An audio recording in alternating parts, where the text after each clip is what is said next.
Disconnected from your channel. What just happens? Okay. It sounded like great everybody start. left and came back. Yeah. time. Okay, well, with that being said, let's get this show on the road. So, before we get started, and I don't know why we're thinking about this now, so I was thinking of a name to call all of us. Not like the Valor of Derp or like a party name, but like, Right. you know, there's people who play D&D that are called Critical Role and Pork Fried Dice and the Not D&D show. And we have a unique name with Hounds of Hades. True. That's two words with some sort of divider in between them.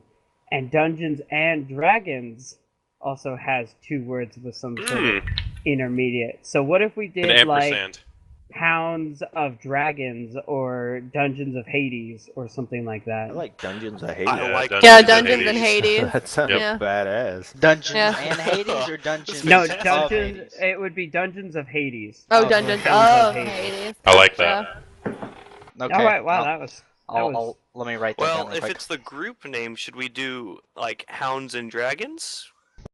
Well, because that was what I proposed: Hounds of Dragons or Dungeons of Hades. Dungeons of Hades. I kind Yeah, I of like- Dungeons of I like Yeah. Hades. Dungeons and Yeah, Hades. it It's does really sound good. better.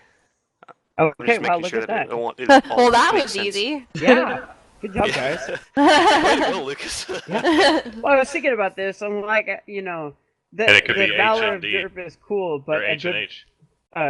yeah, what would it be? It would be DOH. DOH. Oh, D and H, yeah, or no, D- yeah. DOH. Ooh, that's cool. I like that. Okay, Duh. welcome to Dungeons of Hades, a group of ridiculously amazing, awesome, beautiful, talented, skilled, and working individuals that get together on the one night off they all share together and play D&D because the rest of the world kind of sucks. So, last time, our intrepid group of adventurers left for the Isle of Meru, far south into the middle of the Iskandar Sea, on a mission from the Emperor of Baryar to seek out knowledge of some strange sightings that have happened around the world. Their means to accomplish this task was a magical spyglass called the Purple Tiki, a coveted relic held by the inhabitants of the Isle of Meru, the Bamboo Meru. You were escorted to the island on an Imperial Fast Courier, which is a small galleon that can reach incredible speeds for its age and time of sail. The commander or captain of this ship was a native of the Isle. You were introduced in the Emperor's essentially meeting hall, or what do you want to call it, throne room, as Kitchkanet, the guard of the people of the Bamboo Meru. He led you across the sea through the treacherous waters that naturally surround the isle due to its magical enchantment from two long since entombed gods that spend their days locked in a staring contest because they essentially couldn't play nice with one another. Upon landing on the isle, you were not alone. I almost forgot. You were accompanied by the lovely and recently promoted to Imperial Auditor of the Mystic, the wizard known as Diana Caladon. He's sexy as hell. Just saying. Yep. Nothing more to be said there. Anyway, so she was tasked with her new state and position to accompany you and A, keep you alive, and B, find out everything she could, and use one of her abilities, the Arcane Mind, to remember it all, to bring it back for further analysis and study, just in case, you all died except for her. Okay. Hey, Fair enough. just planning for all outcomes here. Well, what we do. we know my keen mind and my keen memory would have remembered all this. Exactly. yeah. We can always count on him. Yeah. Oh, right. Hey, of what's course. my name Yeah, again? sorry. Yeah. Placebo? Yeah. And who was the native that was guiding us? Motavu. Exactly. There you go. I love good work. Crystal Draven, clear. you're a wonderful person. Don't ever stop. So you guys sailed across the sea, burning hard south to make in good and record time, as you, Rax Razor, would know, being a naval man such as yourself. Such a trek in a trip in your current vessel would be impossible, or at least ill-advised. I had never reached half of the speeds of that vessel. No, but nonetheless, you guys made it across the way. You came in. You had a small ghostly encounter with a strange entity that is known to roam the waters of this world, known as Rasputin. A ship that was blessed and cursed simultaneously to defend its homeland, but once its homeland was destroyed, could not fulfill its purpose, so it spends its days roaming, preying on anything it can get its sights on. Fortunately, whether this was the real deal or just some mirage that the eye played tricks on, you'll never know. As the ship that was so closely there, so ready to sink you guys to whatever lockers lie below, vanished in a flash. The rest of the trip was uneventful. You made landfall on the Isle of Maru as declared 2 weeks after leaving Vorble Solon. There you met the chief of the people of the Bamboo Maru, Alawatsukima, and the Dreamweaver, as they call him, the man who is the only one that can look through the purple tiki, but being around others, he can share these visions. Thus, a team normally escorts him on this endeavor. And that would be Motavu. Yeah. Mateu, Ah, the shit. Dreamweaver, is an elderly man that you guys grew quite fond of quite quickly. Who What? could possibly forget this old man? I don't know if fond. If I For don't think all that's of the you right watching word. at home, that's hard sarcasm. Okay. Anyway, and you thus He's kind of a dirty grandpa. Yeah, This is so dirty. so bad. What's his title again? Mateu is what now? He is the Dreamweaver. Dreamweaver. Thank you. And who is Olawatsukima again? He is the chief of the people of the Bamboo Maru. Gotcha. Oh, I completely forgot his name. Yeah, well, he didn't exactly have a huge role. I've been writing stuff down. That's okay. Anyway, you guys set off your trek. Were bounced and nose booped by a couple reef sharks that were swimming in the swimming between the strait that separates the two isles that the god of water Aquitas himself carved out to split the island in two. Now home to a vast assortment of fish life, you guys were able to get across without issue, and made landfall on the marooned sand beaches of the island that is host to some scarce forest, strange wildlife, and one great big volcano. The A bunch of volcano punting known monkeys. as Gat Shadow. Atop of this mountain, as was explained to you, lies a hidden cave, and within that cave lies the secret treasure of the people of Maru. Mateu, as your guide, you ascended the slopes, jumping lava Slowly. fields, dodging monkeys, killing monkeys, getting Punting beat by monkeys, punting monkeys, and eventually finding your way to near the top, where a trial of true bravery or stupidity awaited you. Stepping through what looked to all of you like the most real sight you've ever laid your eyes upon, a 12-foot lava fall that you watched as this old decrepit man hobbled through without a care in the world. No screams, no shouts were heard. And I believe it was you, Placidity, that thought, well, maybe we should follow, and stepped through and realized that it was all an illusion. And Mateu laughed at you for it.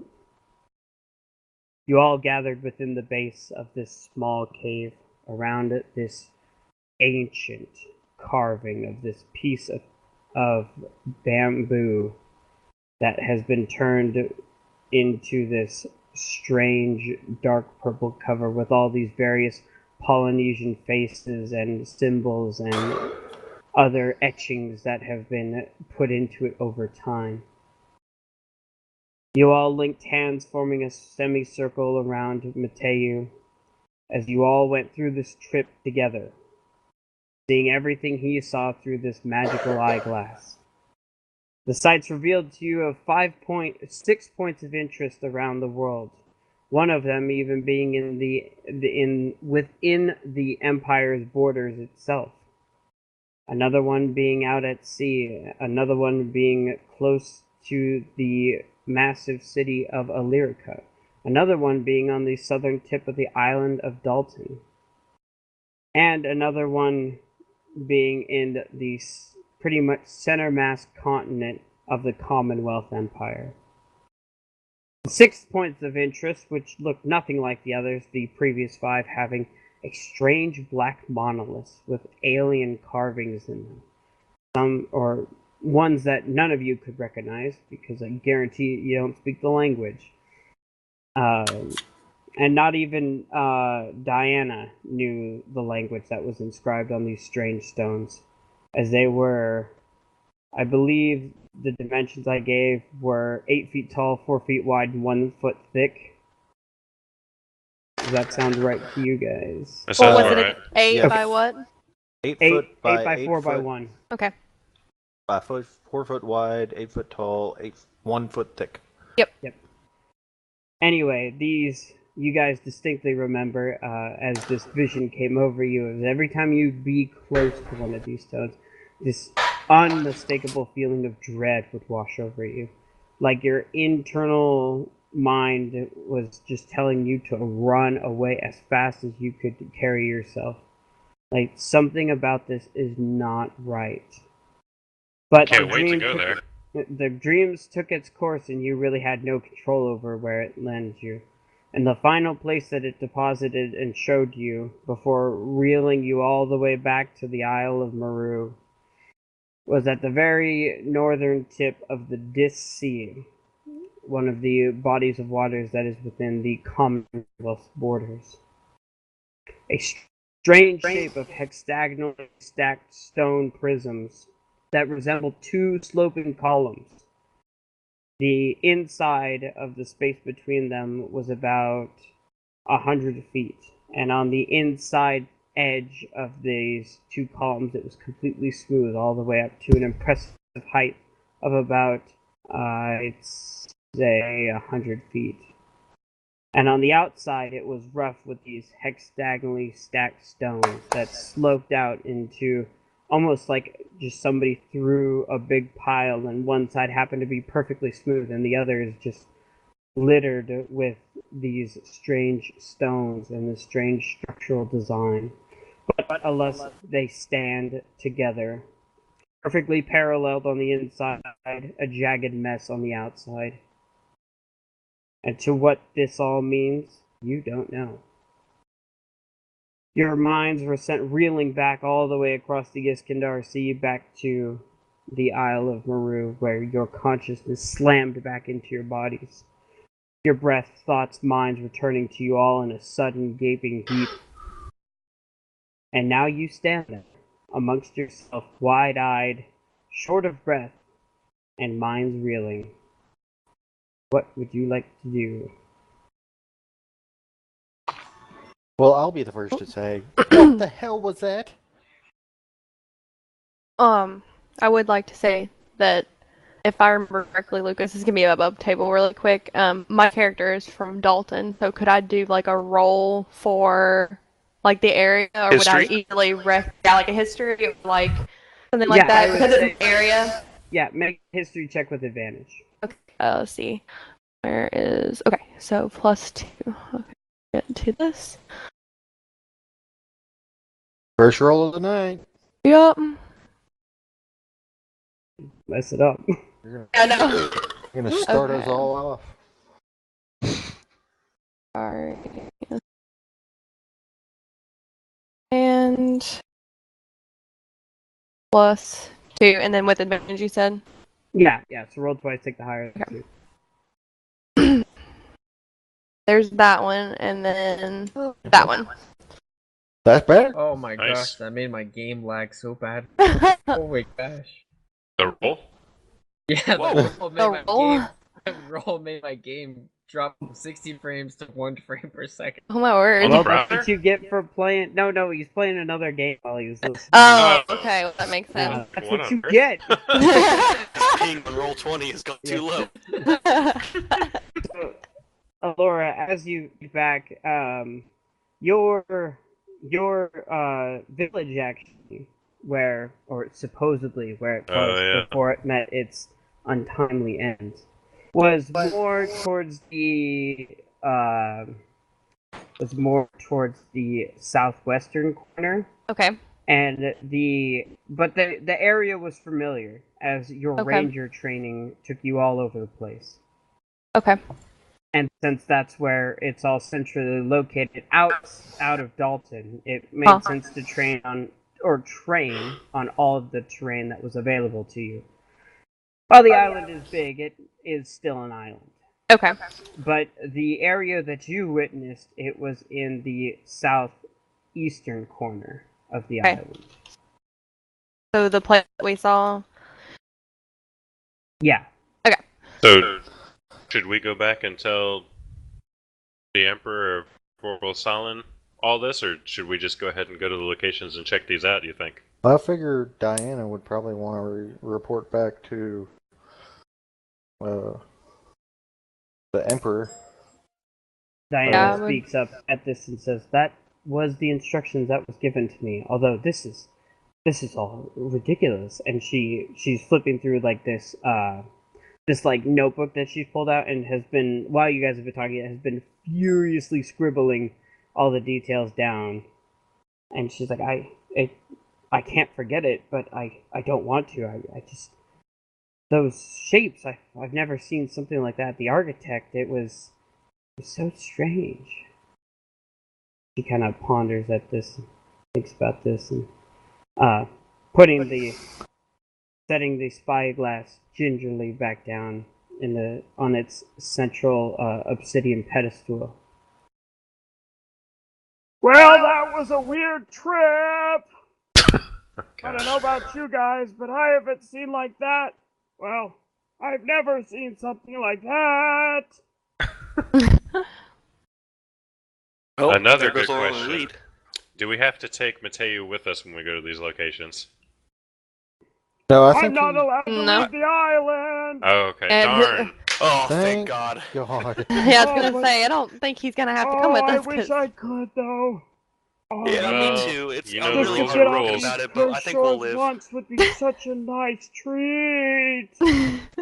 Well, you know, rules are rules, Mateo. Sorry to hear about that. I mean, well, sometimes this just happens.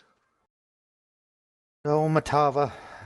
It'll be okay. We're lucky we have you back here to fulfill the duty that only you can fulfill. Duty my ass. So as he says this, and you guys kind of share a small chuckle amongst yourself and start to really think about the deeper meanings behind what all you just see. The ground rumbles beneath you. Oh shit! Oh shit! Oh shit! Oh shit! Oh shit! Ooh, hold on, let me set the mood. Ooh. Here it is. So romantic. Not quite. Little candle. Yeah, big old candlelight. Big old candlelight. Yeah. Smothering in So smoke candlelight. If you guys remember, as I described it last session, in the corner of the room, there was kind of like a big. It was like a. The floor plan was like a waning moon. There was a little sliver of the corner that consisted of a pool of lava. It was on the opposite side of where you came in, but you start to see this lava, which has been sitting about as still as lava can while keeping liquid, every once in a while boiling, roiling, moving around to nowhere in particular, starts to get a little more excited Oh. Ooh. as Huh? the bubbles in a more frequent bloop bloop bloop bloop bloop bloop bloop, and you start to see, as if you can imagine, as lava is stone boiling, and now it's really heating up, and you can feel the heat. Some of you who are wearing a little more armor start to really feel the sweat between your clothes as the heat in this room is suddenly cranked up a couple degrees. So back to the ship, everyone. My vote is let's We GPS up. gotta, yeah, we gotta get out of here. And Not- as you all come to this conclusion, Matei says, "We should probably get out of here." I pick up Mateu and I start running out. And Pick up as you're Matei. running, he's kind of like getting jostled around, and he's like, "I don't think Aquinas likes us being here." Can And you you pick guys, him up? Yeah, why not? He's a frail old man. yeah. Okay, fair enough. So you all gather your things, start to Yep. make your way out, and as you run through the false lava wall, you come out to a strange state. As you distinctly remembered it before, there was a river of lava here, and there still is. Right? And there was like a little side levee where the lava was a bit more stagnant in the flowing mass, and that's where the illusion began. Okay. But now, some of this space is moving where it wasn't before. I would like all of you to make, let's just call it a dexterity saving throw as you navigate this new terrain. Right. Oh shit, oh shit, oh shit. Saving, okay. And that we use dexterity? our saving throw. Dexterity, yes, saving throw. This is Yeah, not the saving, okay. This is the saving. All right, 19. Oof. Hold on. Okay, well, I take The Mateo off magic- your hands. Magic number is, let's say the magic number is 15. Okay. You're so hot right now, Draku. Oh, baby. Jesus. Oh, you. Okay, so who? Wait, why are there all these d6s that were? Oh, okay, never mind. Did you use your saving throw for proficiency, honey? Yeah, +5. Oh my gosh. Oh, look at Plus that! 5? Not 20, 21, 19. Okay, so That's a 19 you see right I there, will- not a 9. no, rat. I will I'll, roll. I'll share my points with Ooh. Becca. Oh, jeez. Oh, that's gonna hurt real bad. Oh boy. Well, So, I gotta roll. Nah, Mateo's being carried. He doesn't need it. So, as you guys run out, Placidity, no. Rax Wraithray. I need to look at the rolls better. I'm sorry, guys. Draper, Yes. you, a man of extreme strength and stature, there's a little sensation that whenever you get in a fight you can't handle that tingles in the back of your mind that's so far helped keep you alive, and when it starts speaking up, you tend to listen to it. Yeah. It's that little red light in the back of your mind that every once in a while starts blatting and screaming, and when it does, you better be listening. And right now, it's a wailing. You step out, and the heat of this illusion is a lot more than it was when you walked in. A little Your less mind illusionary. puts two and two together and realizes that some of this isn't the illusion anymore. Uh-oh. This river of lava is overflowing. Oh. And you tactfully step over a couple obvious patches, but some of your leg brushes up against some of the patches that you couldn't see. And you take... What the hell? let's I got a see. natural 20 on this. You did. You're taking half damage on a succeed. Oh, crap. Jesus. God. You take 5 points of damage as you feel, I'd say, your left calf just, like somebody put it under a torch, as you can hear and smell the skin being I have charred true- away. But you resist through the pain, and you manage to squeak your way through it and get to the other side. And the rest of you, who I just said, who beat 15, you take 5 points of damage as you also step in various unwelcoming pools of lava. Just for a brief second, Oh, and fuck, fuck, fuck, it's fuck, not fuck. enough to completely destroy you or your clothing, but the searing heat really feels you. Placidity, you and Diana take 10 points of fire damage. As a little Jeez. less wary of what's going on, you stumble into the worst of it. Now, as a monk, may I ask, can I use a key point and use Step of the Wind to avoid taking such damage? You know what? I also have Slow Fall as an ability as well, which Well, comes you're not naturally. falling. True. I'm But just I saying, I'm think a little I more would limber. allow it to say you would take 5 instead of 10, Awesome. and then you'd be like, oh boy, and leap with the ultimate grace and lightness that only a monk of your stature could muster. Diana, however, does not have such ability and gets a little toasted around the footsies as the magical boots take the damage and don't disintegrate, as magical items tend to not do, but Right. the damage is nonetheless Yeah. still done. As she kind of like running on hot asphalt, barefoot.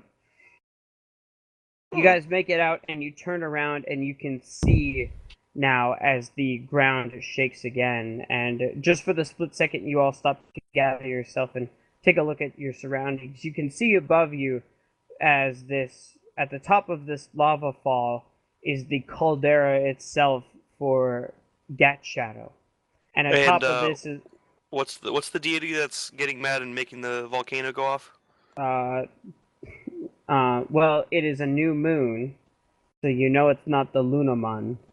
So that means it's either a Quitus or a Chato. Mm. And Damn right now, motherfuckers. you're staring face to face with the eternal and forever stone Moai-esque statue that stares you down of a Chato as the ground shakes again. And now you see this caldera that rests behind him, and the river of lava flows next to him and pours over this waterfall, and thus goes down the volcano. But now from the caldera, which is billowing black smoke and spits of fire, now as these geysers of lava come shooting out in various directions, not necessarily towards you, but enough to paint the picture that maybe here is not where you want to be. My butthole is puckering. We need to go. He's got the sense, boys. Let's move it. Okay, so you guys run down the volcano, doing the best you can, and now the violence, the tremors in the ground are picking up, almost like this moonless night is the one time that these brothers, in their in-stoned, encapsulated states, can really flex whatever muscles they still have left over the domains that they control. And you're just happen to be standing on top of a volcano, and this guy kind of deals in fire, so it's not great. Not good.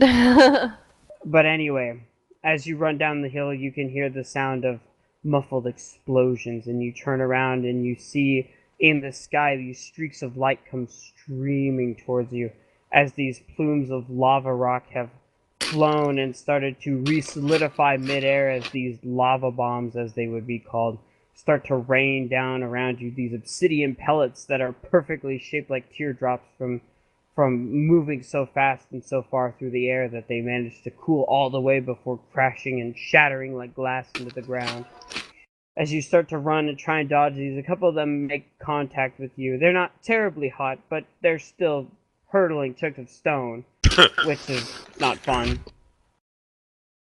And you run and you run and you run, and finally you can see the bridge, or lack thereof bridge, that you made across earlier. And you can see that upstream there is the best way to describe it would be a wave, a front, a larger mass of lava than what was normally running through, and it's moving slowly, but towards this passageway. And I'll go ahead and change the map here so you guys can see it. What I'm talking about. Oh boy. So Oh, I now, remember that. just like before, you're on the other side. But if you can imagine far up to the north of this map as the lava flows down past, there's a building front from what you can only imagine is the increase in eruption and intensity. Right. Like a flooding river, only the not fun kind. And it's heading your way. Oh, So you guys are gonna have to get across this bridge quickly. All right, I'm going to snag Modavo, Akuna Matata, and use a key point, cast fly across. Okay, you do that. What are the rest of you doing? I guess jumping. I mean, that's Yeah, pretty just much. jumping. I mean, that's I all we will- really can do, like we did last time. I will try to put him down and be there on the other side to help grab him and pull him in, Okay, just like before. just like before. But So- a little bit more briskly. And as you guys are kind of readying, you see Diana step up onto the ledge, steady herself, and kind of fold her arms across her chest, and winkle her nose, and in a poof of purpling, sparkling smoke, disappears and then reappears on the other side. And there we go. Woo! Like that. Oh, can you guys? Okay, you can move. Okay, get ready to catch me. That's my girl right Draco. there. Get ready to as catch she me, reappears Draco. and gets her bearings, she turns to you and in a small, rather meek and scared voice says, I don't mean to hurry, but or I don't mean to rush you, but we need to hurry." Yeah, And yeah. coming out almost like somebody riding this wave of lava, you see these strange balls of fire that almost seem to move and dance on their own. No. Almost like they're living entities, Oh, not good. part of the scene. As you see one of them almost like it's crawling forward in a swimming stroke with the wave, as it lifts this ball of flame that, well, you wouldn't know what it was, but there was certain divots and gaps that give it almost this haunting inferno face that burns as it crawls towards you guys on this bridge. What are you doing? Get the fuck over here. Yeah, I'm using my step of the wind to double my jump distance. Okay, and, do you have enough I'm key points? Oh yeah, I've still got 2 left after this. Okay, alright, so you do that, make a strength check. So my jump distance has doubled. Okay, Oh. that's definitely enough. So once again, leaping and abounding, now with a figurative and literal fire under your butt, you you clear the jump with no issue. Who's going next? Oh, and Mateu's over here too. Yeah, I've dropped his goofy ass off. Okay, I guess it'll be Alright. me. Yeah, you go next. Okay, case I I'm break gonna. out, I want to All be- right, Draco, get ready to get me. Well, let's do this. Let's do All this. right, all right. What do you need me to do, Lucas? Roll strength check. Strength. Okay. Strength. Okay. Sorry. Baba. There it is. I don't know what I got, but Okay, use your inspiration. yeah, Hold on, probably. hold on. That might be enough for Draku to catch you. Yeah, maybe. enough? I would use burn your your inspiration. inspiration. Yeah. Okay.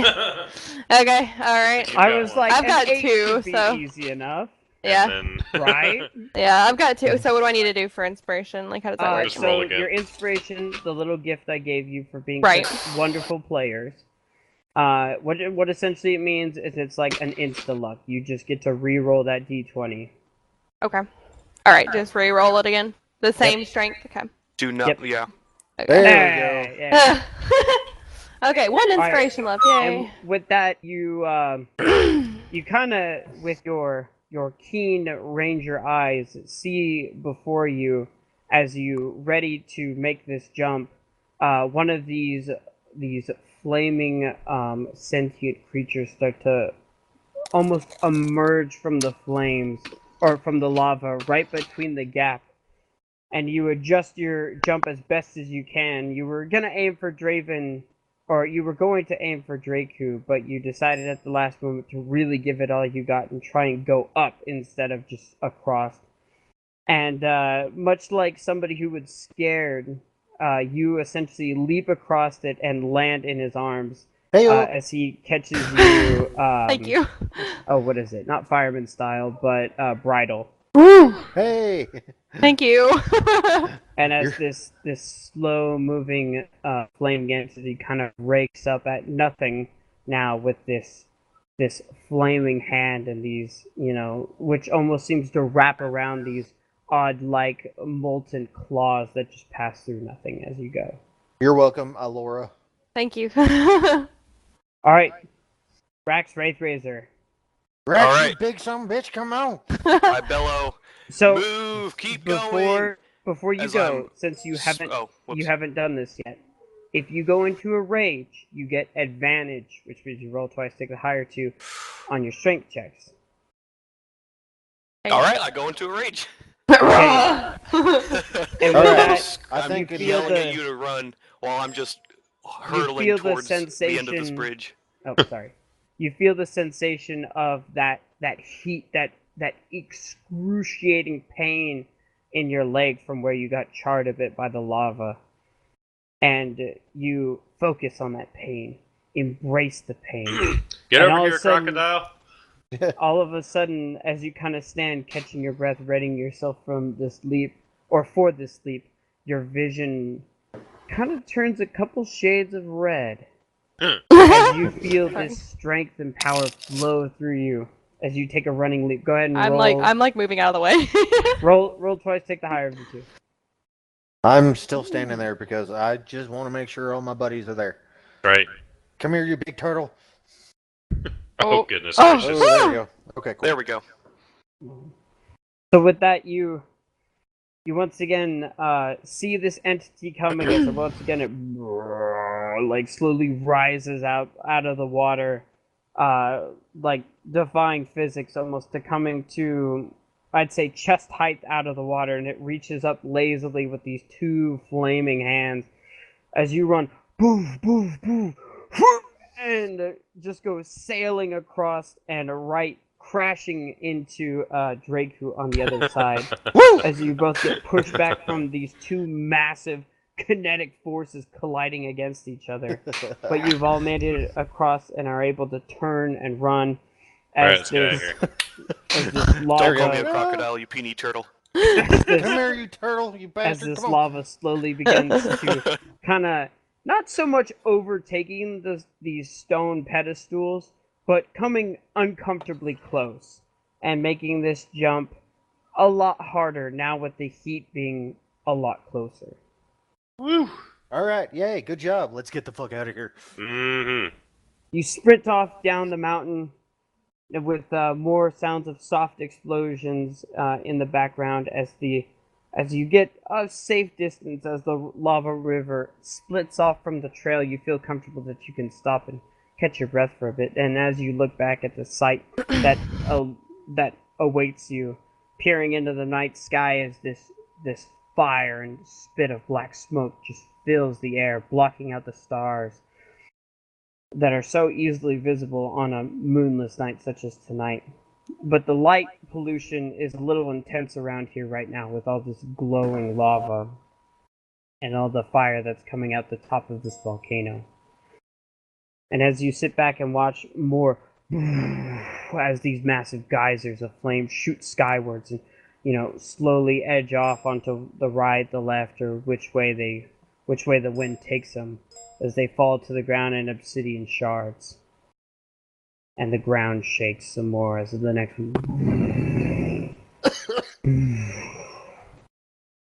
As far as you guys are concerned, you're clear from all the nonsense. You've made it off the slopes of the volcano.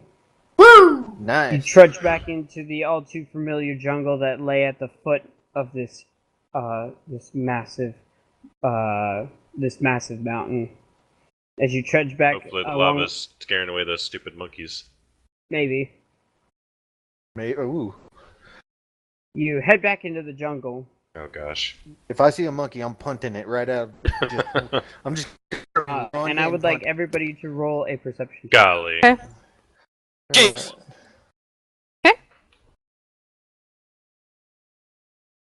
Oh. Ooh. Nice. There, Draven. So, Oh my Draku, gosh, dang it. as you take point, getting your good kicking foot ready, you do in fact see a monkey, but it's a dead monkey. Oh, cool. And it's not the monkeys that you guys spotted. There's only one monkey here. Oh, And shit. it's a lot closer to the lava plain side of the center of the island than it was on the outside of the island.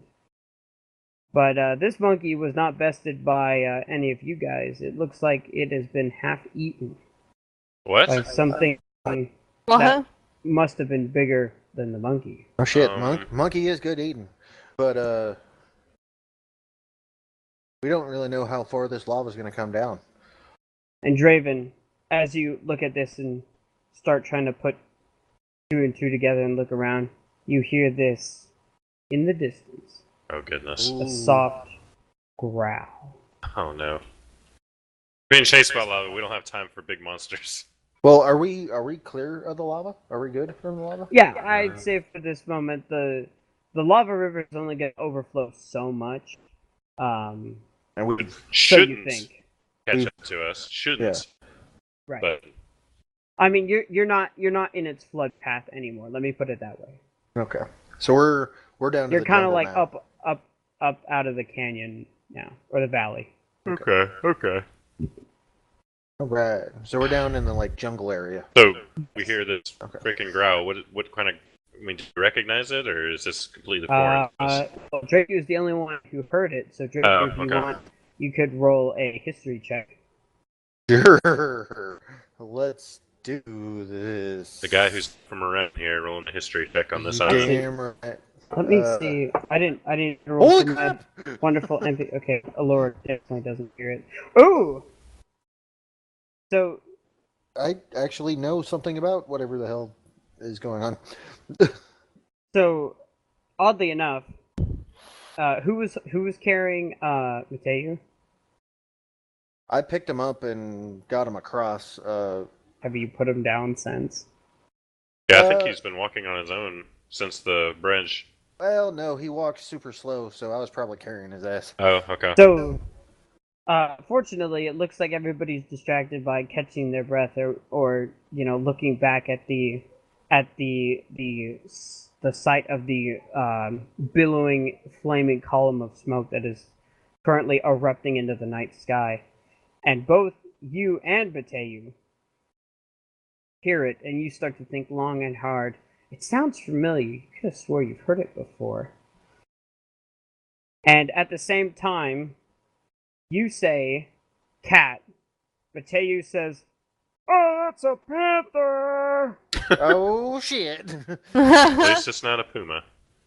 Well, Don't make up animals, Zachary. nuance. You mean like a warthog? Looks kind of like a warthog to me. But you, Draku, Yes. Puma. No. It clearly made the sound of an angry alley cat. Swear by it. You know that sound all too well. On a 16 history check? Yeah, that's what you believe, at least. Well. No, it's just a KK. What is Draku? That noise? What noise?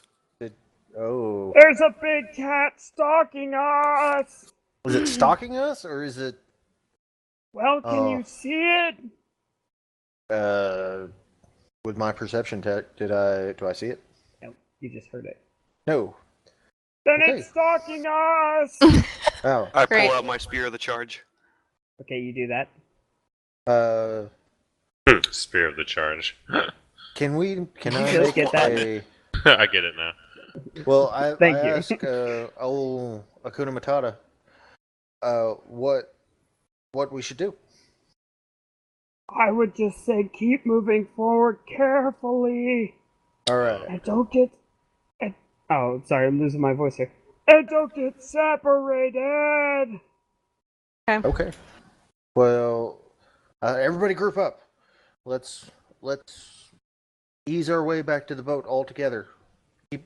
Keeping on each I other's equip backs. my quarterstaff. Okay, you do that. I'll bring up the rear of the party. I'm gonna go to patient defense just to make Oh. sure. Okay. Alright, I'll be Okay. at the front of the party with I'll be in Draku front behind of me. Placidity. Okay, and Diana will take somewhere in the middle. And you Oh. see, as much She as can be behind me. all of you Yeah. are readying your various implements of destruction, she pulls back her right sleeve, and you see those three metallic balls that hang on that bracelet around her arm start to slowly rotate up into the position as she's also readying herself for what might jump out of the forest. As these three orbs slowly start to make their orbits around her hand in various directions. There she is.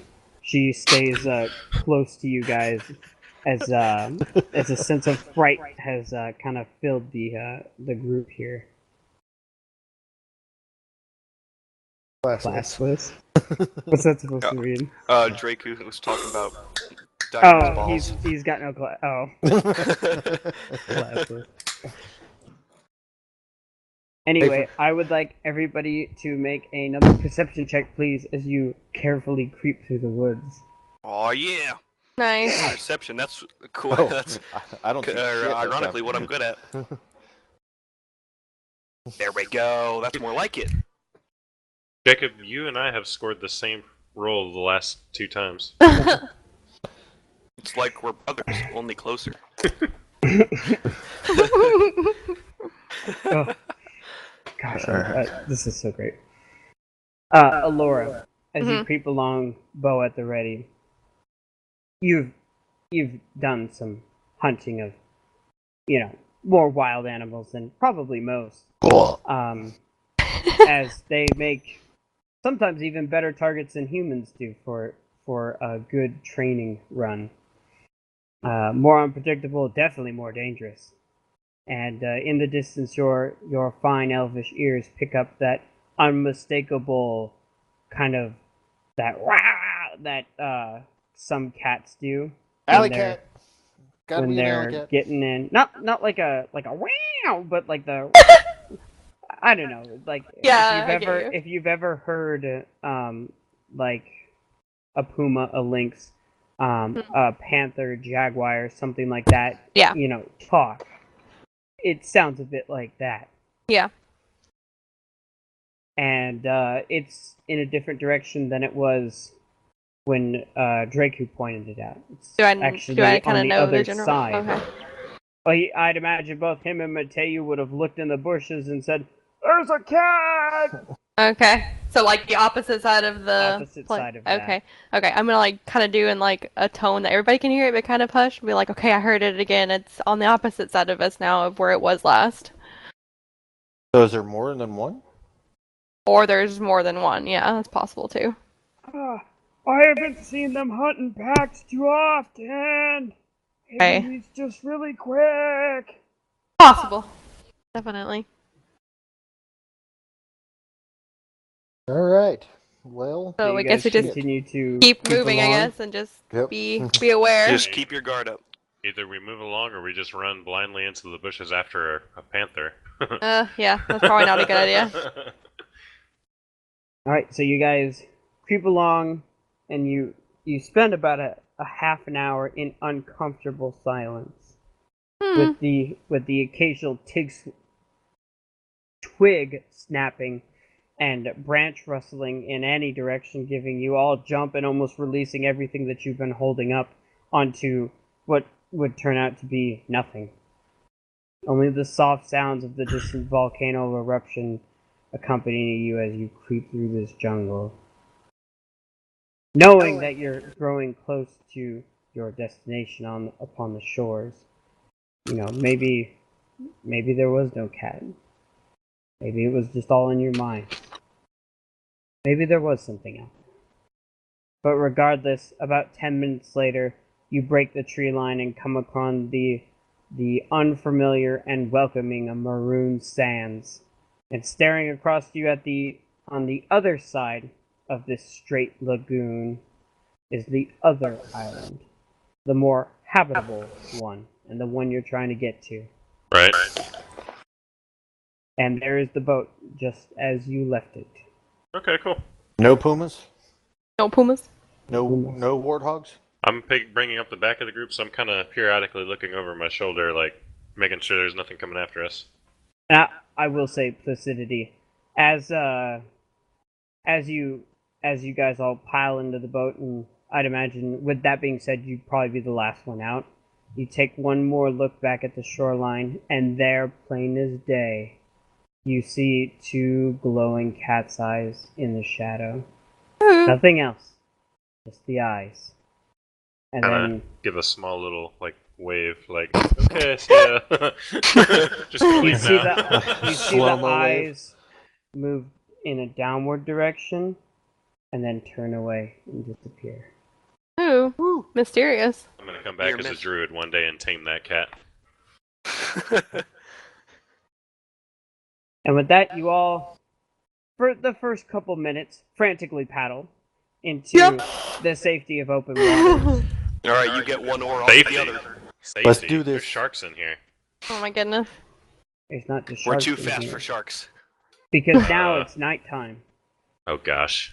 and in the very dark light and the soft glow of the erupting volcano in the far distance, the ocean is very much alive tonight.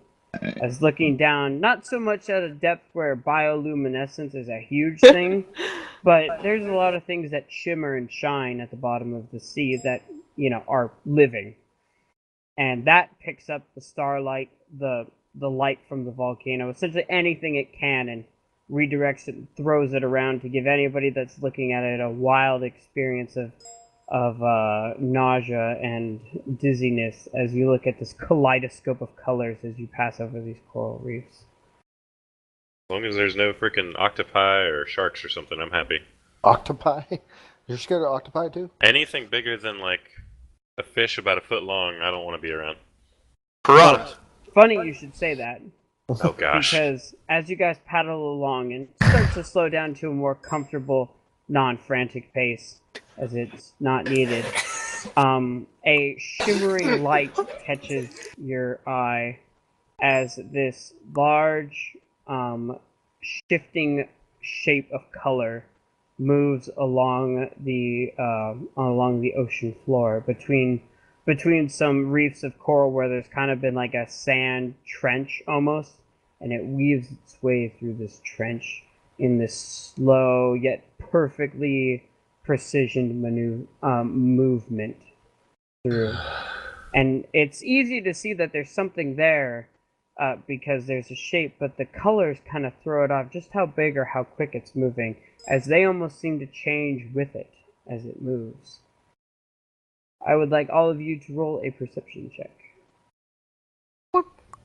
Yes. 22, that's what I'm talking about.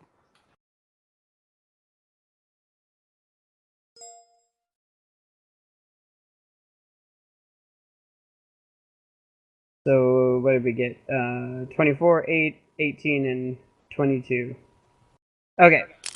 With that, you guys make... Good chips right there. You guys lean over the edge too, I would say you all would have seen it, but as you lean over to further investigate, you start to see the kind of the more finer descriptive, or I can't think of the word, but the features of this creature as it moves along through the seafloor. And as the color shifts and shimmers in the varying changes states of light, you see the front of it is very weird to look at, but the back of it is a little more familiar and a little more disturbing at the same time, because you see sticking off of it 8 long, wiggling legs Oh gosh. that are pushing water, grabbing stone as it moves and weaves itself along. Oh gosh. 2 of them are substantially longer than the others and just kind of tend to hang back. At the very end of it, you can see these meaty-like appendages that are attached to these, one might say, tentacles. So I'm kind of curled up in a ball, just kind of looking down at the bottom of the boat. I'm not even looking in the water anymore. Fair enough. Just waiting for it to be over. And Mateu leans over and looks at this shape Oh, shut up, Mateu. and says, It's a thingy. Oh, there you are, Carl, you old bastard! I figured I'd see you on a night like this! Who Carl. is Carl? Carl's a squid, and a bitch at that, too! I've had plenty of trips of perfect, wonderful visions ruined by that guy! Great. He's a Of course real you have. dick! How long until we get to the shore? You're about halfway there. Can Draku and I like speedboat the way across? Double King time. and devil it. Yeah, can I Yeah. roll a strength check for that, or athletics check or something like that? Yeah, sure. So both you and Draku make strength checks. Or maybe we Strength should or athletics? row slowly. That way we don't disturb the water, so it doesn't notice us. Athletics And, or strength? Strength. Oh. Dang. It doesn't. Well, yeah, strength. Okay. It's not No, climbing, you know, swimming. I would say athletics. I was gonna say Oh. it's not really climbing, swimming, Do or you want me jumping. to So re-roll or just add my? Just add your modifiers. All right, mine It would be sounds- 19 then. Mine would be 24. Okay. So you guys both take up opposite sides of the boats, and grab, and you both kind of get your feet planted, and you lean forward, and using paddles like an oar, which is hard but not impossible, pull with every fiber in your being, and this boat leaps up on top of the water and really gets going, almost coming to a hydroplane, as you guys, stroke after stroke after stroke start to pick up speed. But Placidity, what you were thinking earlier, it seems like Mateo had the same idea about maybe not disturbing the water so much. oh well. Shit. As the rest of you guys watching through the various clear bits of this somewhat now distorted water, the shape that was very colorful suddenly goes dark. Oh, Oh gosh. no. Well, fuck. And Keep you rolling. guys lose Keep- sight of it. Well, are we leaving it and it's in the dust? Like, are we Oh, hauling there he ass? goes! He always I does sure- this when he gets excited. Oh no. Great. And to be fair, this lagoon isn't very big, so I'd say within the next 30 seconds you close it to Oh. about a quarter of the way. Oh, crap. We are shitting and getting. Yeah, you are. These guys just became Olympic oaring teams. Yeah, for I real. can just, like, Yeah, Matabu's quite on the on front of the par boat, with that, like, actually. pull! But doing it with a canoe and paddles. But they're getting it. And all of a sudden, the boat starts to feel a little heavier, like he's taking on some weight. No. Was he hanging Oh, onto the bottom? no. Oh, he's suctioned onto the bottom. And you see No. up at the front of the boat this big tentacle with these rows and rows of suction cups come up over the front of the boat and onto the inside and just kind my. of hang there. Is And that then just one a at the tentacle? back of the boat as Well, Zachary. as the two big meaty larger tentacles latch onto this boat. And Mateo stands up and says, "Carl, you asshole!" and takes his staff and he swings it down on the rear tentacle. I follow suit. I've got my quarterstaff. I do. It's the other And one. he hits. He hits. Yeah, he does. It's I awesome. wanna- Wait. Why don't you get your torches out and just burn his tentacles that are hanging onto the inside of the boat? Do I even have a torch? That's a good idea, but I've already hit him with my quarterstaff. Okay, so Light roll your for quarter attack. staff on fire. Oh. Or was that it? The 15? That was my roll for attack. Okay, just barely hits the tentacle. As are you swinging at the one at the front or the one that Mateu's swinging The opposite one that he's doing. at? Okay, so you both and 6 for damage. Okay, so Mateu's staff kind of just pings off this big mass of meaty or squid flesh as it kind of. And yours has a bit more of a crack to it as you really get your quarterstaff to bow into the strike and really deliver a lot of force behind it. I want to hit it too. Or am I too busy rowing? No, we're rowing. Okay.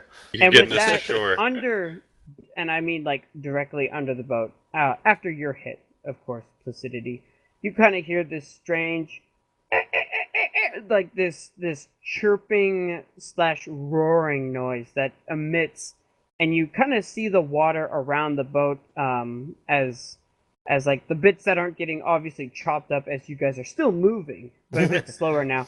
You see the water almost vibrate with this calling or whatever this noise that this creature is emitting, as the water almost shakes, like if you put like a glass of water next to like a base and it gets all distorted and weird. That's kind of what's happening around the boat right now. Way to go, Placebo. You pissed him off. I would like you all to roll initiative. Oh. What? In a boat. In a boat. Oh, actually, here, let me change the map. Because we're on a 18. boat. On a boat. I'm on a boat. I'm on a boat. Hey, yeah, thanks. So here, let me get my This is- paintbrush. I'm gonna say this is Oh! all. Oh! Ooh. I take a long time to stop paddling and bring out my weapon. It's not really that you Oh. take a long time, it's just your order in the turns. You know, it's 6-second time span. Well, but yeah, I mean, narratively speaking, he's rowing, he's going, and then he's like, "Oh, we're fighting stuff now." Oh, okay. Okay. So we'll just call this right Oh, thank here you. 1, Oh, so because as you guys and everybody listening at home will know, luckily you don't have to witness this horror, but my voice is a lot better than my drawing skills. So just be grateful for that. I think Okay, it's pretty great. so and so after I need to roll 3 dice, and I have 3d20s right here. It's like you're prepared or something. It is like I will say that the new iron dice I have are for the squid. Oh shit. Okay. Cool. That's cool. This is fine. This is All fine. right. All right. Okay. So Thanks. Ian says, yeah, "Oh, here, crap. let me- Oh no, this is Rick. fine." this is Yeah. fine. This is don't worry about it. What do you? Beat up a Why don't you worry squid? about it, Zachary? Yeah. Yeah. What are you talking about? What's All to right, worry about? So 25 to 20 in the initiative order. Did anybody get over 22? I did. Okay, what'd you get? 23.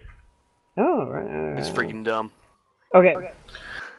So, all right, hold on. Oh man, come on. I have my notebook. I just didn't have the next available page. Feeling kind of silly here. All right, here we go. So, Placidity at 23. All right, and then the big squid comes in at 22 with his natural 20 and +2 dexterity. Well, Gotcha. I'm 1 point more dexterous than the squid.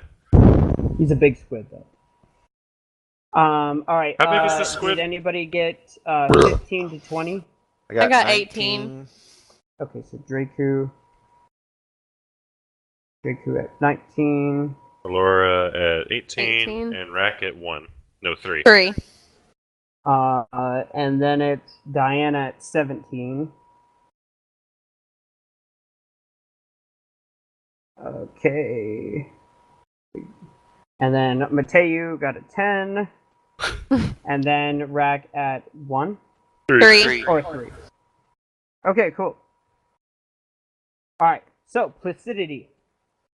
After hearing this strange chirping roar, you find yourself being the either the most dexterous or the most scared one on the boat as you jump to action first. Probably the first one. Or the scared. Fear heightens the senses. Yeah, it does. Sure does. Wait, are these little shark things? No, not really they're there? not there. Okay. Not yet, at least. No! I'm gonna cry. Sorry. Poor that group. So Mind games are the best games. Especially with Zachary, it's easy as So water. I kind of like Rack's idea of the torch thing. I was like, that's a dang good idea. I get my torch out and I burn that sucker. Okay, so it's It's probably going to take you an action to get the torch out and light it. So I'll say You have a tinderbox? that would be your turn, just getting the thing lit. That seems fair. Okay, but is there anything you want to do for a bonus action or movement if you want to? I don't think I have enough time to change pants, so I think I'm good. Okay. Alright. So, it is now Carl's turn. Carl.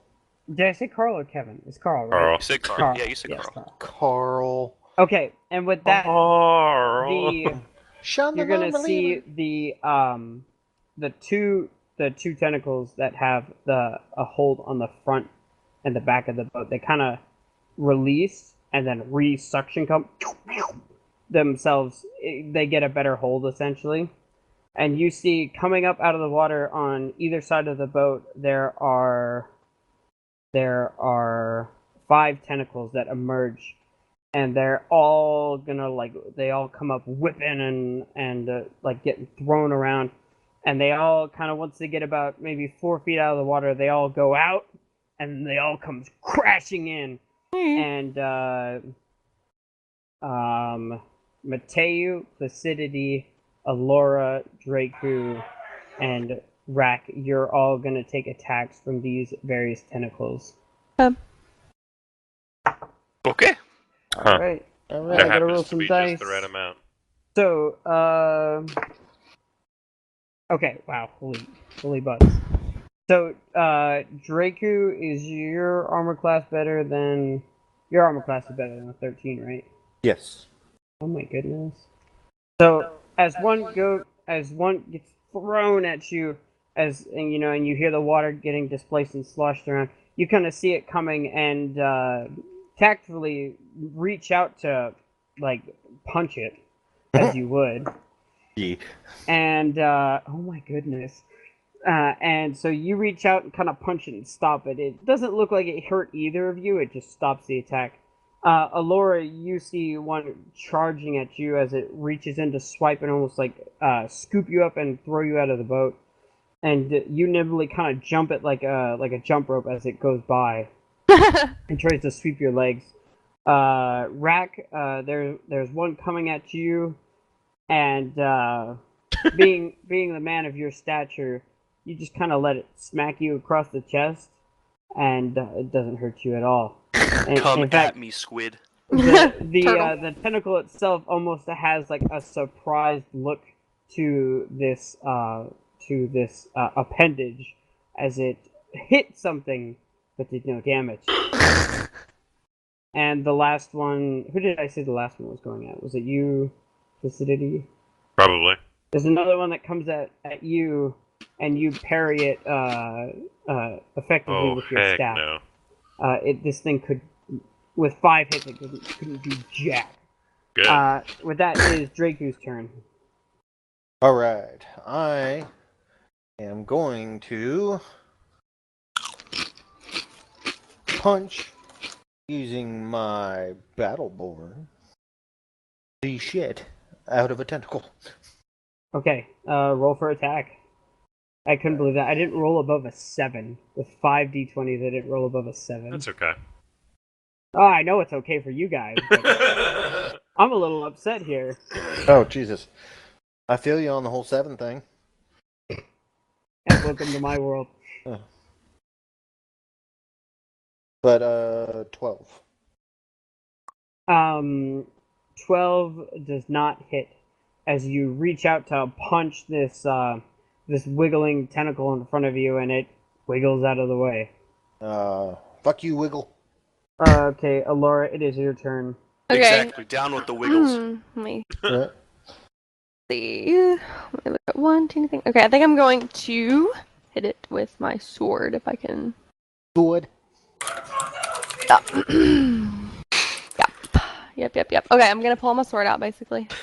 Sword. Short sword, And okay. yeah, I guess I'll go for. How do I? Can I reach him? Do I have to be Oh, 5? shoot, I didn't even bother drawing them. Yeah. Like where are they as far as like? There's one of them here. Okay. There's 3 of. Who are Okay. we missing? I feel like we're missing somebody.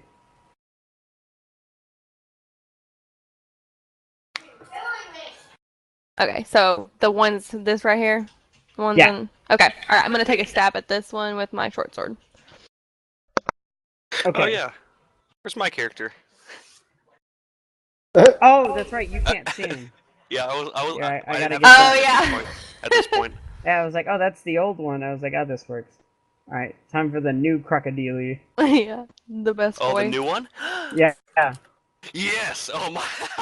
That's That's awesome. enormous. Nice. But yeah, I edited it all by Oh, myself. look at you That's go. beautiful. I love So it. special.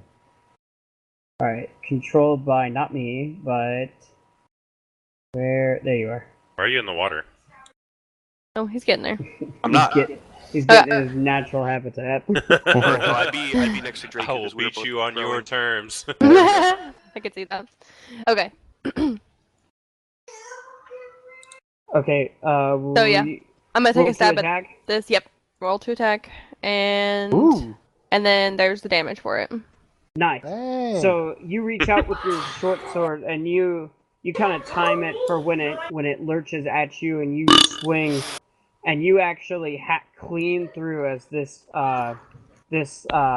section of the tentacle goes, falling, and this dark purple blood starts not spraying but leaking out everywhere into the Ooh. water, as it kind of shrivels back down underneath the waves as you've eliminated that tentacle. Sweet. Got one. And that's And just because I don't have, we'll just say that was dead. it. Okay, that's fine. Way to go. This was a bit of an impromptu creature, but Okay. well, not like super. I thought about it, and I'm like, I want to do it, but I was like, I don't know where to get this stuff, so we'll just make it up as we go. Right. Okay. How did you beat that tentacle? She cut it in half. Got it. Dude, What nice. choink? It is Diana's turn. Yeah, And it she is. is gonna reach out, at seeing now what is in front of her. She is going to recall the orbs to where they go on her left sleeve, or on her right sleeve, and she's gonna pull back her left sleeve, and she's gonna extend her hand towards the tentacle out in front of her, and you hear this noise as you kind of look over. Anybody that was looking over in your direction, these I'm looking many like shards of ice that just shoot from the palm of her hand, and like a machine gun just shred through this tentacle if they hit. Dang.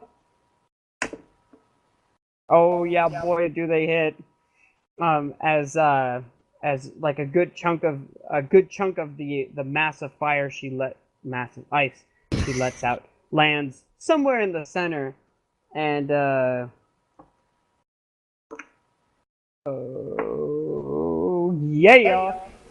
as you see, kind of like mowing a tree in half with like a machine gun, that like this tentacle just takes enough damage that it just kind of splits into a bunch of pieces and falls back into the water.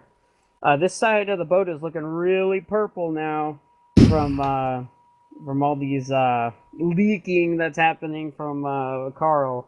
Ooh.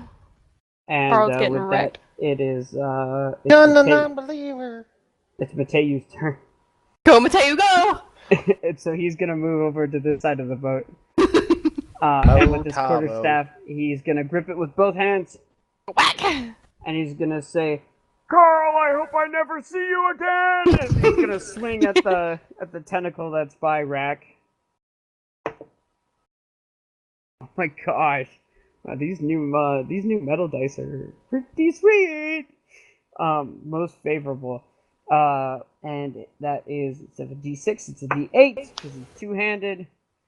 And he's gonna reach and he's gonna show that tentacle what's up as he reaches out and does like a big bat swing with two hands and cracks into the side of this tentacle. It doesn't look like it stops or falls over or dies or anything, but it noticed. It's not happy. Right. Got a big old bruise. Yeah, big old bruise as actually that'd be a perfect description, as you see this kind of naturally red and some of the colored translucent skin that lines these kind kind of breaks and glitches out as the skin starts to glow unorthodox colors as it's temporarily fried.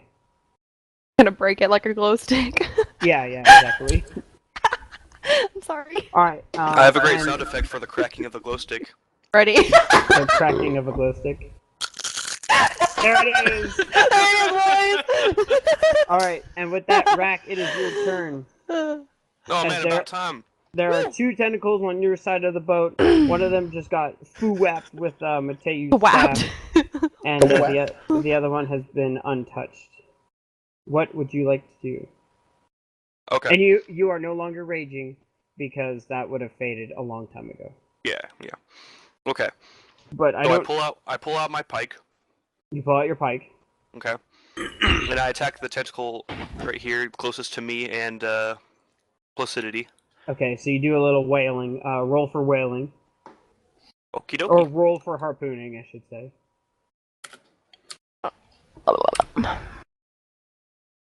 Woohoo! 23. Nice. And just like that, just like what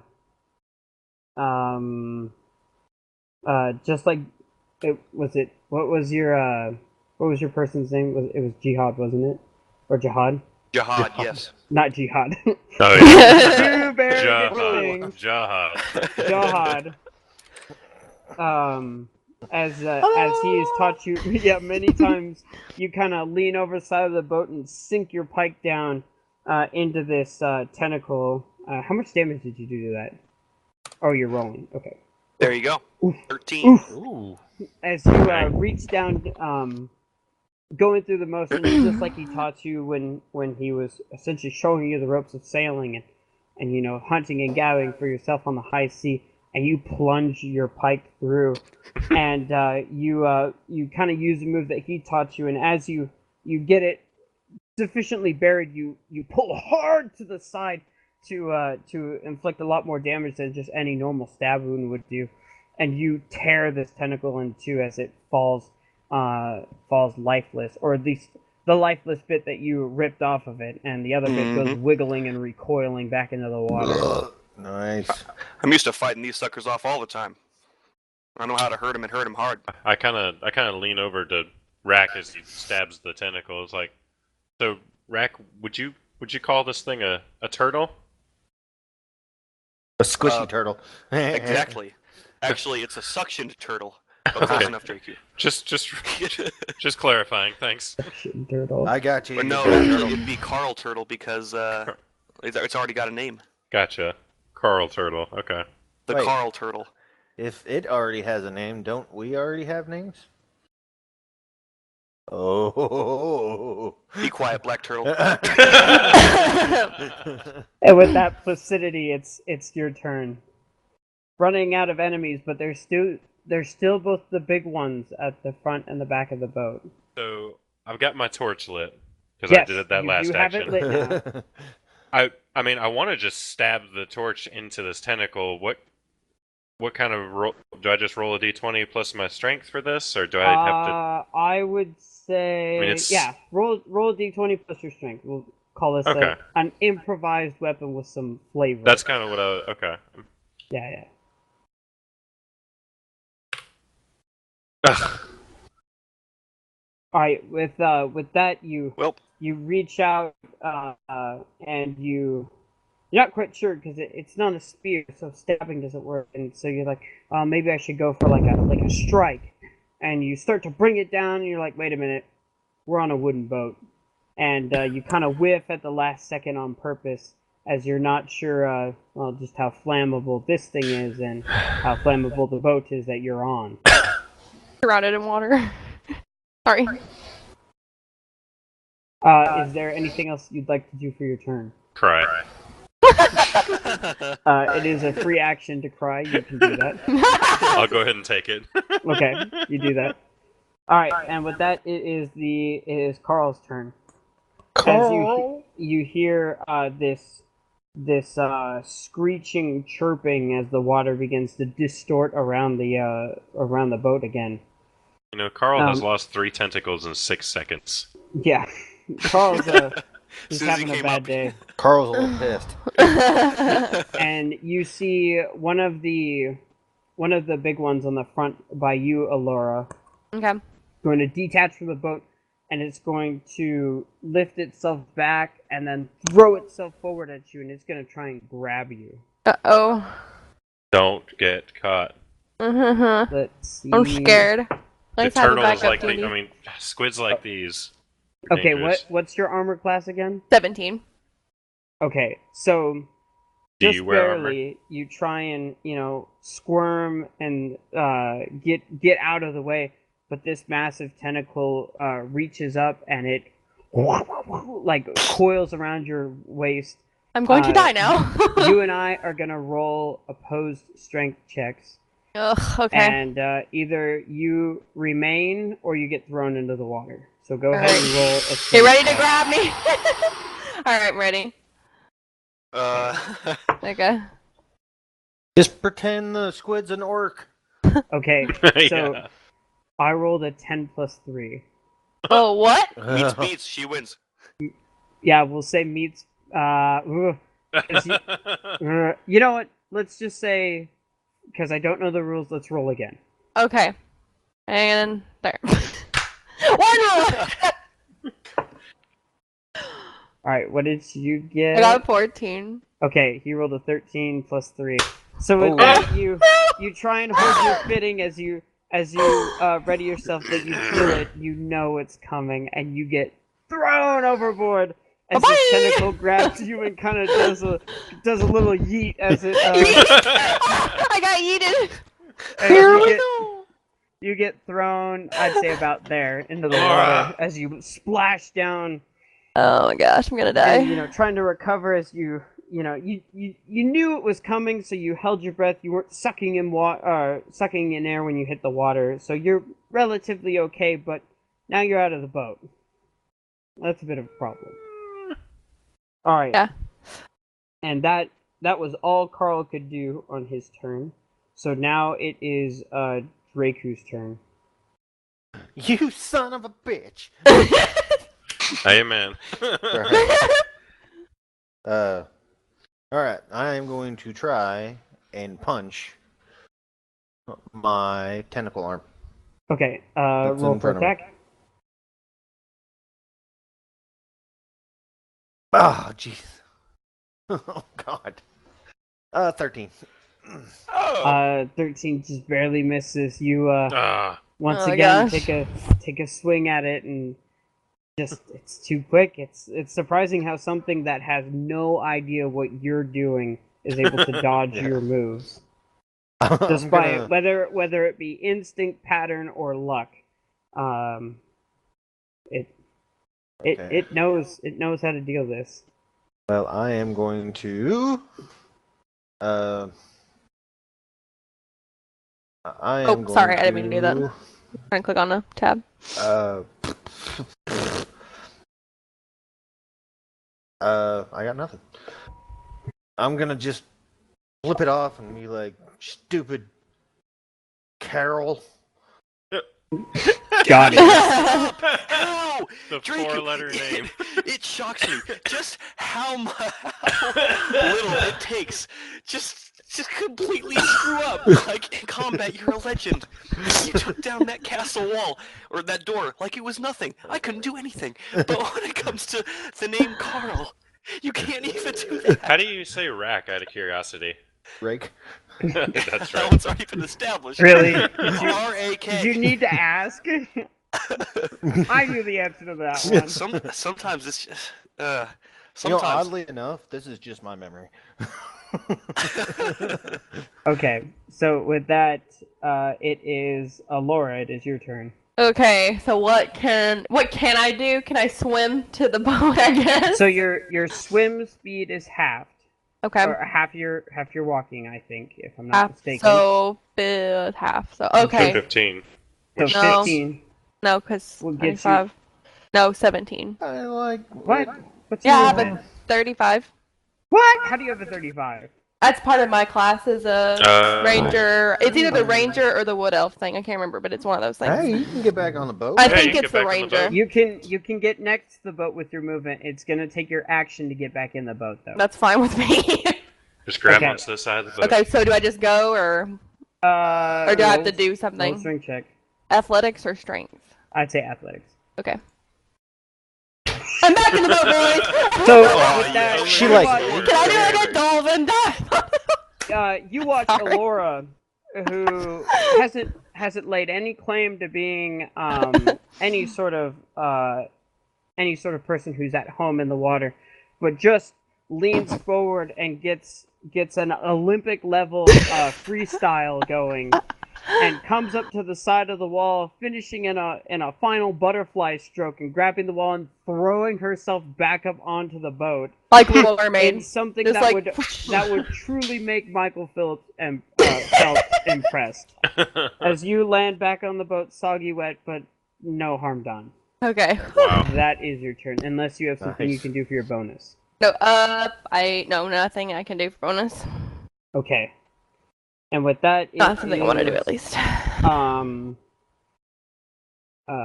It is Diana's turn, and you see as you leap back into the boat, she puts a small vial back into her bag that she was readying to throw your way should you not make it back into the boat, but she kind of slips that back in, and she is going to turn at the tentacle that Placidity tried to set on fire, and once again reaches out with the left hand, and as these shards of ice go shooting out in a stream at the tentacle. 15 plus. It's like a plus 7. Yeah, that definitely hits. And with that, you see as these shards of ice, these small miniature icicles just along this giant fleshy mass as it takes a lot of damage, but it remains there. And it is Mateu's turn, who is going to swing again at the one he hit last time. The odd colors of the bruised skin of this creature, almost creating like a beacon saying, "Hit me here," and he swings for it. This is what you get, Carl! Oh, and that Yeah, you take down that Carl Turtle. and he swings, but he doesn't like lean far enough out of the boat, so it goes short, and he just kind of swings and almost throws himself out of the boat, but manages to catch himself. And that'll do it for Mateu's turn. Rack, it is you. All right. So this one right here, that one's still Yes. kicking, isn't it? It is bruised and colorful, but still very much alive. All right. Well, he's got it under control. What about this one at the front? Is that one still The up? front got Mateu kind of hit it, but it really wasn't hard. It's very much there, very much holding you guys down, and it's actually kind of moved its grip back towards the boat. So it's not holding the boat right now, but it's moving back towards it. You could definitely attack it. All right, let's do that. I get right up on it, and I swing at it with my pike. Okay, roll for attack.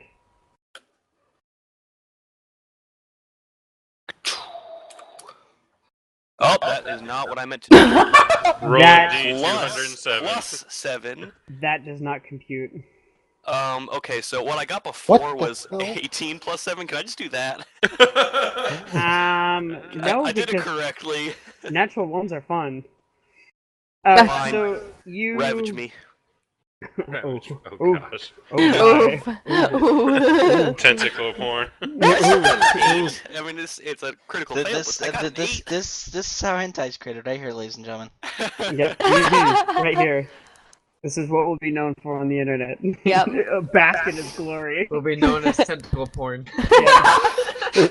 We're the Crocodile is ravaged by TPG squid. RPG party. Okay, so you lunge forward with your pike, but a pike is like it's a 6 foot, 7 foot spear in itself. So as you move towards the front of the boat, your foot kind of gets caught in all the Oh, gosh. all the junk that's Oh boiling, my gosh, no. and your spear sinks into the wood of the boat just a couple inches Oh, no. before the tentacle, and you lean on it, assuming you're going to be piercing skin, but in fact you put a lot of strain on your spear, and it starts to bow as you Your lean channel was forward. edited. And in fact, as you lean forward more and more, thinking that you're getting a satisfying, you look down to find that the bow in the wood is starting to rectify itself by means of throwing you Your forward channel was edited. off the boat. Oh. As you get pole vaulted by mistake forward and off the boat, I'd say you Oh. land about Oh no. right about there. Oh, wow. As your spear is still in your hand, but goes doing, doing, doing, as you get Pole shot. vaulted yourself. Yep, you pole vaulted yourself.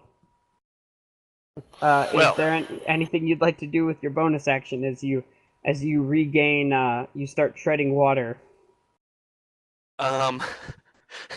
Good thing turtles can I guess I swim. can't. Can I move on my bonus action? I can just like say something, Yeah, can't I? you still have your movement. I mean, you couldn't Oh, climb yeah, back okay, into so- the boat this turn, but you could swim back. I to can it. move closer to the boat. Yes, you could. All right, so I move Hold up on to the boat. right here, and I kind of grab onto the squid tentacle. You do that. Okay. Okay. With that, Nash, are you in the boat? I am, but Oh. Lucas, I don't have control over my Oh, you token. don't- I was waiting until my turn. I'm sorry. Oh. I was That's like, okay. Why are Sorry. you? No, Why it's are you not okay. back in the boat? That's okay. Yeah. Are you sure you can't move it? I'm trying. Well, hold up. Oh, yeah, I got it. I'm Okay, sorry. we're good I here. had something wrong. All Sorry. right. Placidity, it is your turn. Holy shit. Yeah, you Yeah. thought my potato chip crunching was bad. Yeah. Hooey! Okay. I attack again with the torch, I reckon. Now, Okay, I don't roll- suppose this torch would be classified as a monk weapon. You roll with disadvantage. No, it's a club. It's considered one. Oh, okay. All right. Then, yeah, sure. Add your proficiency along with your strength. Because if that's the case, then I can also make an unarmed strike on my bonus action. Oh, yeah, sure. Go for it. Both with Okay. the flaming torch? Well, no, he would. Would be unarmed. Yeah. Oh, he'd- so one one would be arm with would the be torch, the one flaming would be torch. unarmed. Okay, yeah, exactly. do it. Go for it. Exactly. Okay. Also, Polo, I sent you that poke with the information. Oh, okay. Thank you. You know, Let's see. I'm not too picky on the rules. I mean, especially for a fight and a monster that I kind of didn't know we were gonna do until I decided, hey, why not? Let's do it. Just. I can't just psych him out with a panther and then leave him not disturbed by some entity. Yeah. Just Where's the fun in that? Oh, okay, I my see. DM brain is like, this isn't right. This isn't Sure, right. sure. Alright, so here is the first one. Oh, heck Ooh, yeah. nice. Okay, that definitely hits. So Mhm. go ahead and roll. What would be damage for a club? I think a club is 1d4. a D6. Oh. Sorry. All right, Plus- roll a D4 and then roll a D4 fire damage. Okay. The way it works in 5e is 1d4 plus your strength plus 1 point of fire damage. Can I use plus dex because I'm a monk? Can I Yes. use martial arts? Okay. Yes. I'm Does that- sorry. I'm sorry. I'm taking Does this the over, damage? Polo. No, you're good. You're good. Does the damage include proficiency also? No. No. Okay, so it's just the 3. Okay. So the torch is 1d4 plus. strength and 1d4 what? plus your strength, or plus your dex, and then I guess plus 1 fire damage. I was gonna give you a better deal, but Okay. Sorry. 3, 1. Okay. All right. 5. all right. So you bring the torch down, you swat against this thing, and the fire doesn't like instantly ignite it, but it does singe against it, and like you watch as this tentacle kind of wiggles back as trying to not lose ground, but definitely getting out of that whatever just touched it. It did not like that one bit. Is it still close enough I can use an unarmed strike for my bonus action? Absolutely, it's still trying to hold on to the boat. Oh, yeah, you're going down. 23. Okay. And that's the 7 for damage. Yep. All right. So as it's wiggling back, Nice. you go down with the knife elbow on top of this thing and really give it a good squeeze against the Yeah. hull of the boat as you hear some of the cartilage inside of this tentacle crack. You're done, so Carl. But it's still there. It still remains. All right. With that, it is Carl's turn. Rack. You feel a strange sensation at your leg. Uh-oh. Oh my god, Carl, you're killing me. Oh. Your armor class doesn't happen to be an 11 by any chance.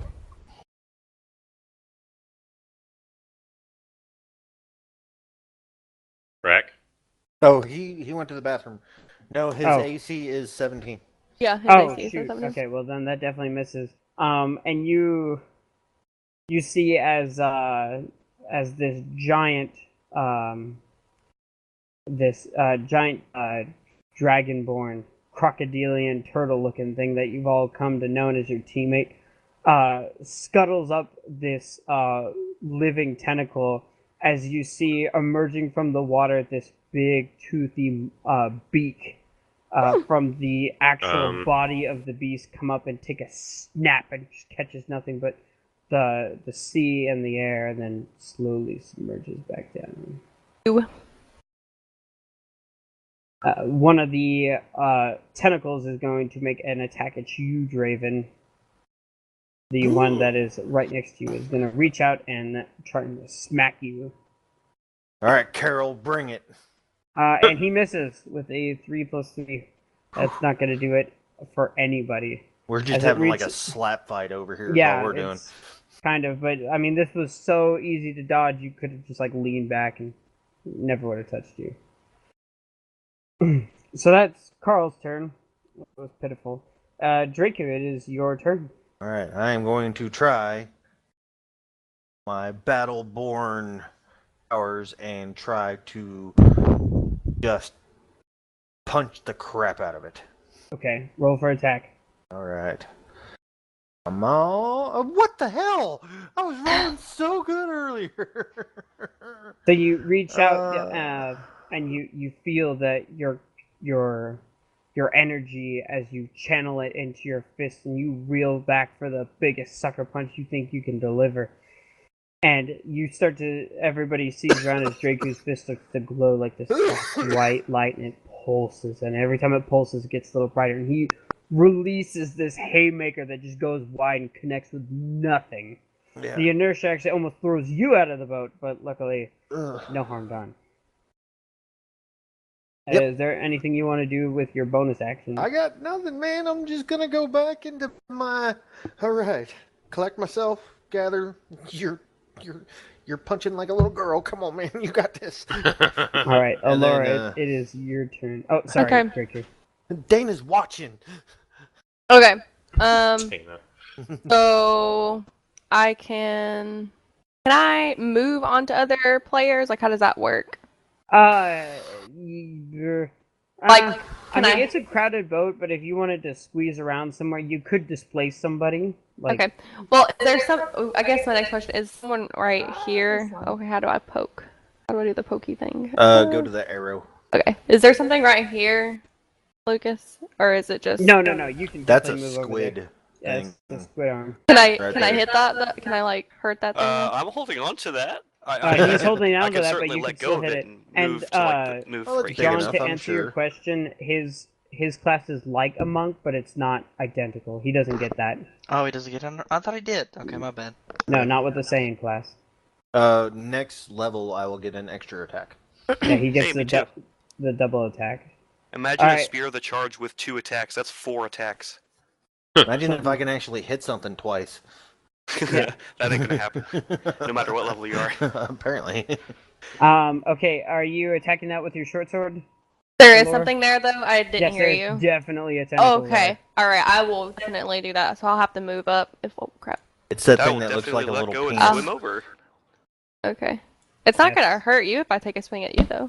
Behold I was my, holding on to my it. Oh, yeah. As long as you don't hit Yeah. him, you should be Yeah, good. should be fine. Don't nat 1. Oh, okay. Yeah, that's why I moved out of the way just in case. Okay. Oh, So you're still there. You can't move. It's not yeah, your yeah. Oh turn. gosh, dang it. Okay. Well, I can hit the other side technically. I don't have to hit the You side can you're hit the on. one that I've been slap fighting. I don't Or know. you could swing at the one that's closest to your ally. Why not? What could possibly go wrong? Well, okay, yeah, but like I don't think my short sword could reach. I'd have to 5 spaces. No, you can hit that one that's right in front of you that Draku's holding on to. Draku is holding on. No, Oh. Rack is holding on to. I'm sorry. Oh, okay. I'm sorry. I was getting Sorry, confused. I was like, what? Okay.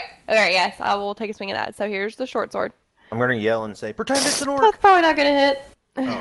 Oh. So you reach out and you cringe at the words as they leave Draku's mouth, and it causes you to miss your strike. Gosh darn it. See, this is why I wanted to get out of the way. Oh, the evil eye! I can feel it. Yes. Oh, and it's Oh, there. it's strong. Oh. All right. Let's see here. My tail will look Is over there- at you and wave. Is there anything else you want to do, Alora, with your bonus action or movement? Can I help someone up? It probably is a roll, so no. Yeah, no. It would be your Yeah. action to help like get somebody back in the Yeah, boat. that's what I figured. Okay, that's pretty much all I thought. Anyway, I'm good. So with that, it is Diana's turn, and let me just Yeah, look it is. over what I can or what she can do. All right, looks like the choice is clear. She's gonna once again reach out with the left hand and try and help you, Placidity, knock that last tentacle. It's looking pretty rough, but it's substantially tougher than the little ones that have been wiggling about. She's gonna reach out, and once again you hear this as these shards of ice go flying through the air. That's cart. That is so garbage. As at this extremely close range, you think it would be hard to miss with a projectile spell that's guided by magic, but nonetheless, all the ice shards go wide of this big tentacle and stick into parts of the boats and then splash in the water behind it. And goes, darn.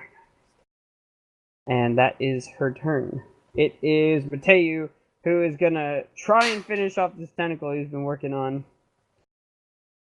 Carl, why can't you just do us all a favor and die? Oh my god! He's got And a he real grudge misses. on that. And he misses. I love that. Yep. Alright, Ragged, this is your turn. All right. Oh, also you weren't here at the time, but while it was Carl's turn, you felt your intuitive sense of danger pinged, and you looked down just in time to see a big beak come up and take a bite out of your leg. It didn't actually hit you because you moved, but It just tried to. it just tried to. And now you know my there's gosh. more under the boat than what you thought before. Well, crap. I scurry back onto the boat as quick as I can. Okay, that's going to be your action. You do Yeah. that. All So you right. do that. And is there anything else you want to do for your bonus or your movement? Oh, you Tell Mateu to hurry up on that tentacle. okay, you tell Taking him, his sweet time. and he says, I'm working on it! You can't rush perfection! No, I'm not rushing perfection. I'm rushing you. You can't rush perfection! All right. That's the end of my turn. Okay, that's your turn. Placidity, it's you. Do my attack again. Okay.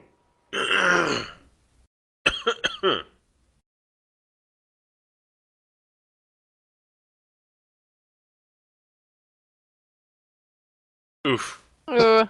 Well, that one misses. And So now you with everybody else well, you rolling miss like with the crap, I might actually you be miss able with the flaming torch as you swing down and go wide, and then Whiff and biff like a stiff. yeah, For and my- then on your bonus attack, is that 14? Yeah. I think I set the DC at 15, or did I say 14 hits? You said my 13 barely missed. I don't know if that Okay, so means then that it's a 14. 14. Yeah, that hits. Nice. Yeah. 4 damage then. Oh, Alright.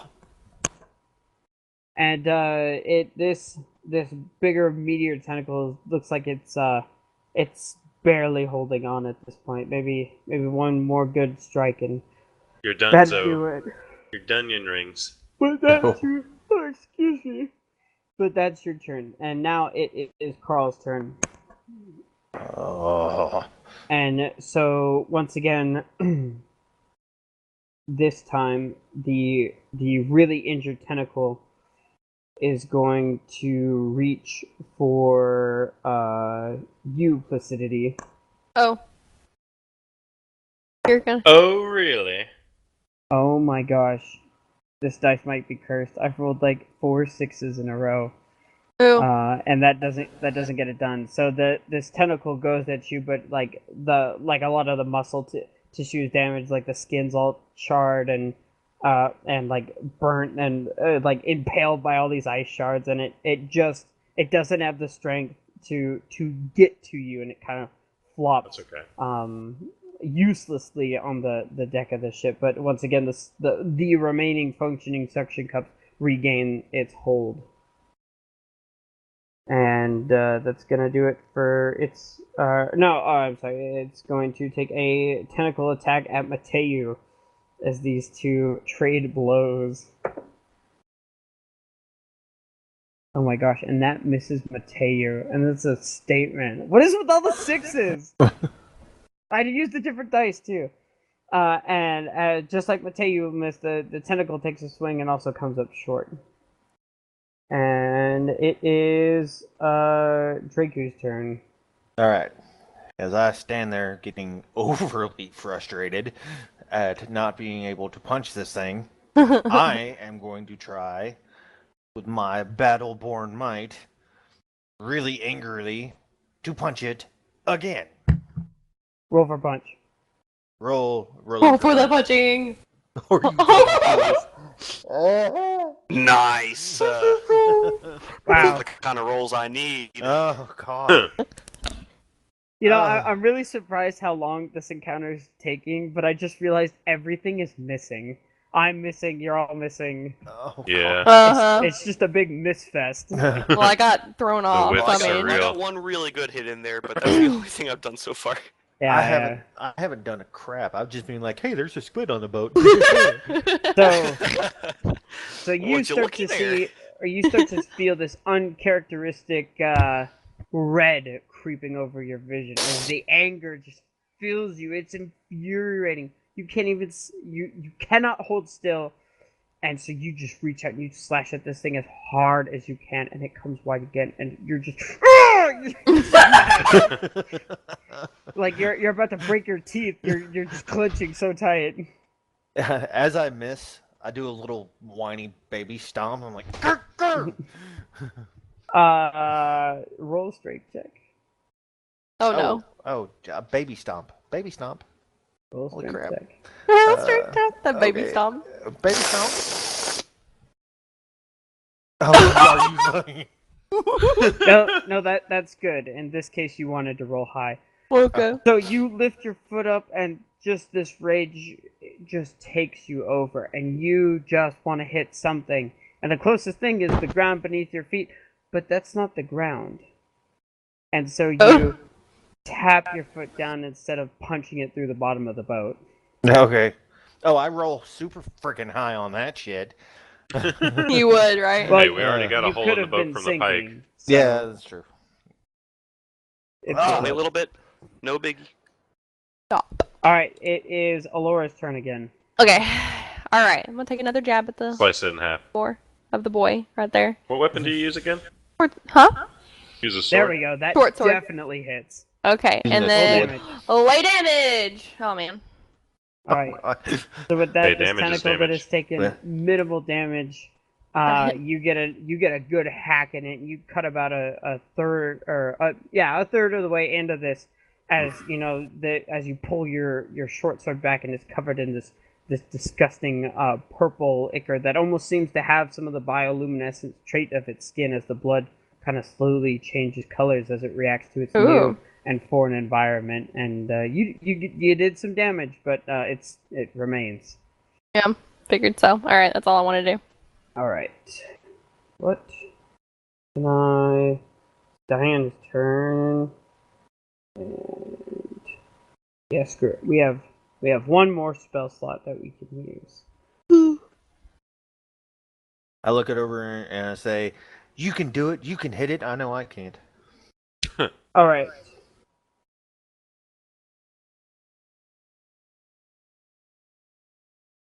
Okay, 3. All right. Sorry. I just had to do a quick rules check. So with that, Diana reaches into her satchel purse on the side, and she throws like just from the satchel into the air. You see these 3 cat's-eyed marbles, like the glass marbles, go into the air, and she throws them up with a flourish of her hands, and kind of following the motion of her throw, she takes her finger and she points it at the tentacle that's sitting on the deck, and she commands it, "There!" And you watch as these marbles are still kind of at just the peak of their arc. They suddenly glow with this bright flash of light, and they all just like guided darts, and strike into this tentacle. Dang. 3. What's the last one gonna be? 3! Oh my god. So it takes, let's see here, 4, 8, 12. You see as these three marbles, bam, bam, bam, just pummel this thing and, punch through it and go whizzing out the other side and into the ocean. Dang. As this tentacle just falls apart and half of it falls into the boat and the other half just kind of lifelessly goes back into the sea from which it came. Poor Carl. As the magic missile strikes true. And with that, it is Mateu's turn, and he is going to do the only thing he can. Swing at that tentacle, and oh gosh. 6. No, 5. Oh, Yeah. okay. That'd be a downgrade a little bit. And swings again and misses. Rack, it is your turn. Alrighty. Damn you, Coral! Alright. Wait, what happened to this one in the front? Is that still kicking? Yeah, it's still kicking. Yes, that one's still kicking, and I will draw. The one in the back is very much dead. Alright, so I yank my pike out of the front of the boat Right. and start to attack the tentacle in the front now. Okay, roll for attack. Got this Alright, right. let's do it correctly this time, please. There we go. There we go. Hey, look at that. Alright, roll for damage. I don't like Alrighty, y'all. let's see. Da-da-da-da-da.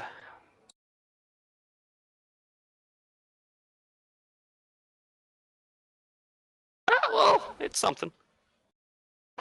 I So think crit. you take your spear and you kind of get you do one of those jump sticks where you jump up in the air and you bring the spear down to give it the most force, putting essentially all of your weight, and you pin this thing and you actually punch through the hole, but it's like above the waterline, so it's not going to immediately like be the doom of you guys.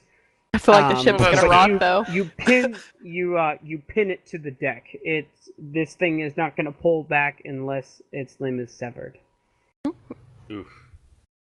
I feel like And you the hear boat's rocking you though. once again hear that clicking chirping as the water once again distorts, and the 2 remaining tentacles, or the 2 that are uncaptured, wriggle around violently as this creature beneath seems to scream out in pain in its way. All right, I believe it is Placidity's turn. Alright. I'd have to push Draco out of the way to hit that one. I'd have to push... No, I can stand next to Mateo and hit that one still. You can get next to me to get. Oh yeah. And also, you can- if you're throwing stuff too, like I don't trust myself to do that. Okay.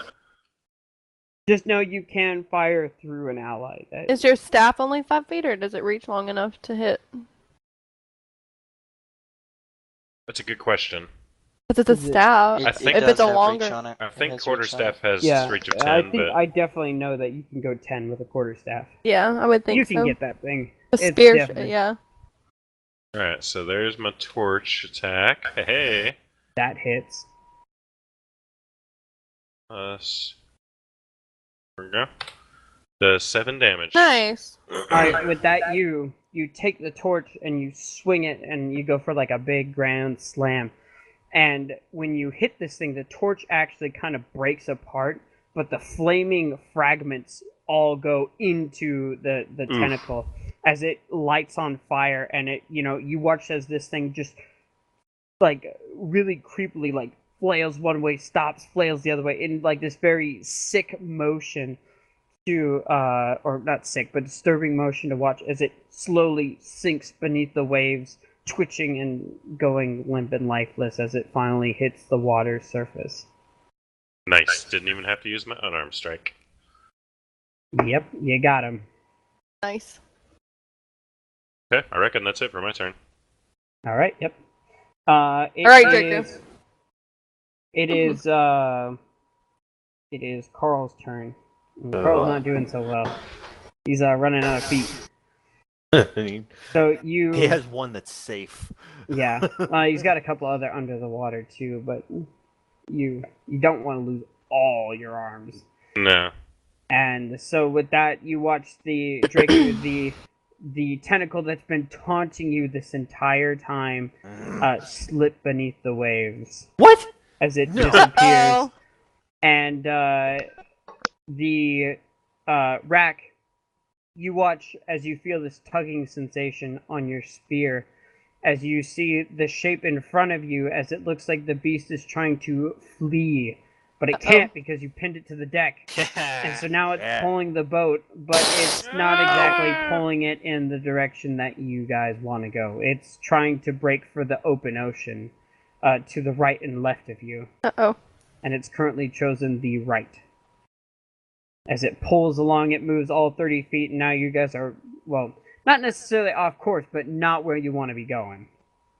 And that is going to do it for its turn, as you can see, like this smoking underwater trail of purple blood, as this thing is in full retreat mode. All right, and it's now my turn? Yes. You know what? I'm going to... Would I be able to hit this one? Yeah, you could definitely move through your allies to hit it. Absolutely. Okay. Sorry. Okay. Elara. Bahara. I am going to... Seems how I see him fleeing from our fierce battle. That one frickin' arm is... Punch it. Yeah. I'm gonna punch. You know what? And since it is pinned and technically restrained, roll with advantage. Oh Jesus! You're just giving me something, aren't you? All right.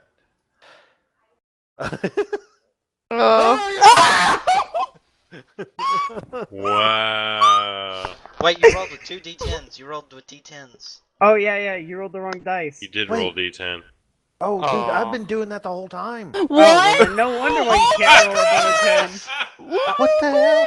Yeah, I'm a D10. I'm a barbarian. I have to look at my macros. What the hell? Yeah, no wonder why I it's couldn't been hit D10. shit. Oh my You've been doing it gosh! the entire time. You have been No rolling d10s. wonder why Holy you can't crap. hit shit. Yeah, no wonder it wasn't you! Oh my word. I've That's been so rolling fun. my attacks with d4s, guys. Okay. I'm so glad you caught that, Swift, because I've just been paying attention to the final numbers.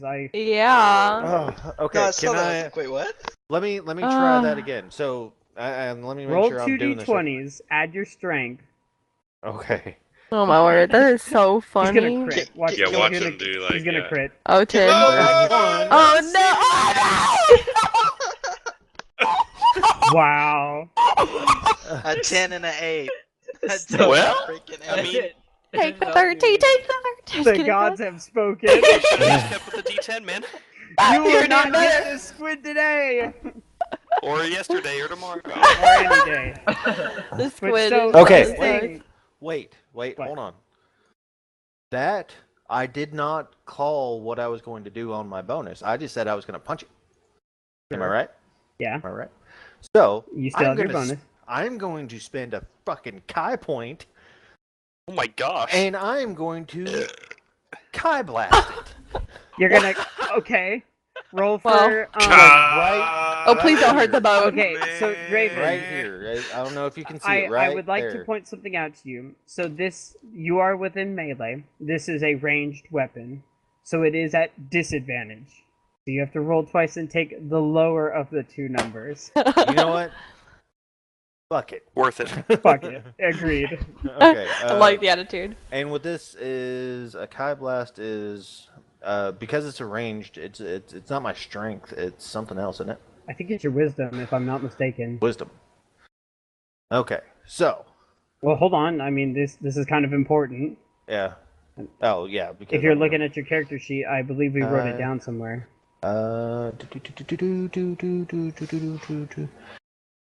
High attack modifier? Yes, that would be it. Okay. High attack modifier, your proficiency bonus plus your wisdom modifier.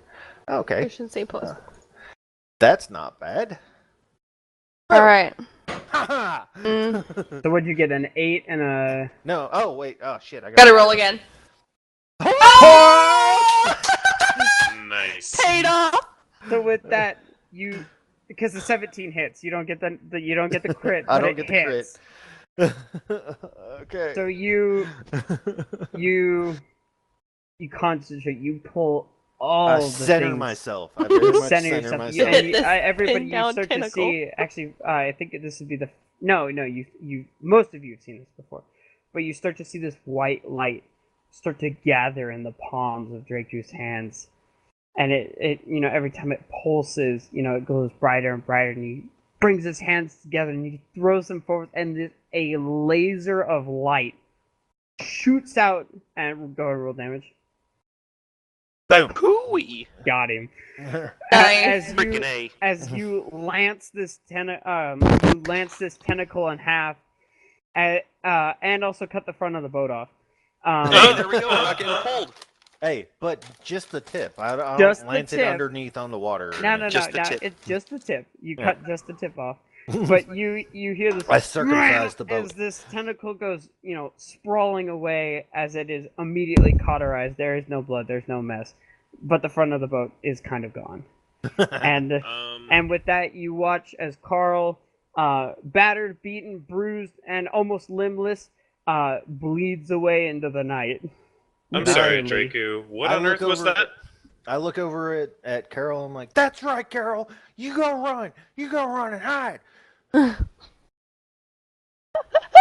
And Mateo looks at you a little wide-eyed, and he's like, "Why didn't you lead with that?" That's what I'm saying. I was kind of saving it for. Carol pissed me off. I can see why you don't like him. Like He was saving it Carol, for the second Matabu. giant squid. Draku, how long have you been able to do that? Oh, a while. Can That's you one teach of the me small that? ones. Wait, Oh. he's done that before in front of us. Has Yeah, he? Yeah. I'm pretty sure he used it on the rope. That's what I Mhm. used to break the rope. I want to say. Yeah, I was he too did. busy- I was fighting the dude. Oh, I was okay. looking the other way. Yeah, I don't think. I know Alora would have seen it before because she was on top of the rope trying to cut it. Yeah, You couldn't guys were cut it. messing with Miles and the rope and crap. I was sitting there fighting the bad guy. that's fair. I was trying to save was- Miles. That is something that I learned from my homeland and from my. I I want you to teach it to me if possible. I don't know if it's a teachable thing. I'm Hmm. sorry, placebo. And I bow Placebo. to them. Yeah, That's okay. And placebo. with that, you guys make haste as you get the boat underway and in the right direction.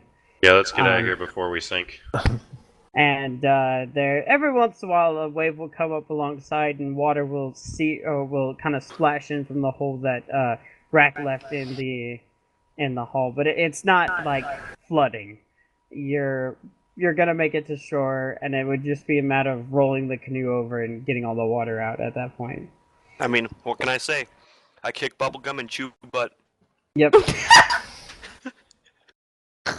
2019 right there. Yep. And finally, after this long, exhausting, and painstakingly annoying voyage back across the sea, you once again make landfall on the Isle of Maru. The good side. The nice side, where things don't always want to kill you and mess you up. Oh, that's nice. Well, that's it. I hope you guys enjoyed the show. Yep. Just something glad to like be that. back on land. Oh, me too. That was the roughest fight I've ever had with Carl. Normally, he gets scared off when you get a couple of his limbs. Well, I don't think he'll be bothering anybody anymore. Oh, God, I hope not. Okay, quick above the table. What's the old man's name's Mateo? Is that right, or is Yeah, it Mateo. Mateo? Hakuna Okay, Matata. Okay. Anyway, That's what he said. so Don't know how you I'm get gonna that. ask Mateo. I'm like, I know you've probably already said this before. So what exactly do you what do you do with this information that you learn from the tiki, the purple tiki? Like, Well, Missy, it's all in it's all in the name. I'm the Dreamweaver. I tell the children of our village the stories of what I see, and thus they go home and dream about it. It's, that's it. so it's like inspiration, So- basically, for all the Yeah. children. Okay. I'm a storyteller. Oh, okay, that makes sense. A A dangerous, glorified one at painstaking that. process. Yeah, I know, right? All that work for a dumb story. They've been making me do this shit my entire life.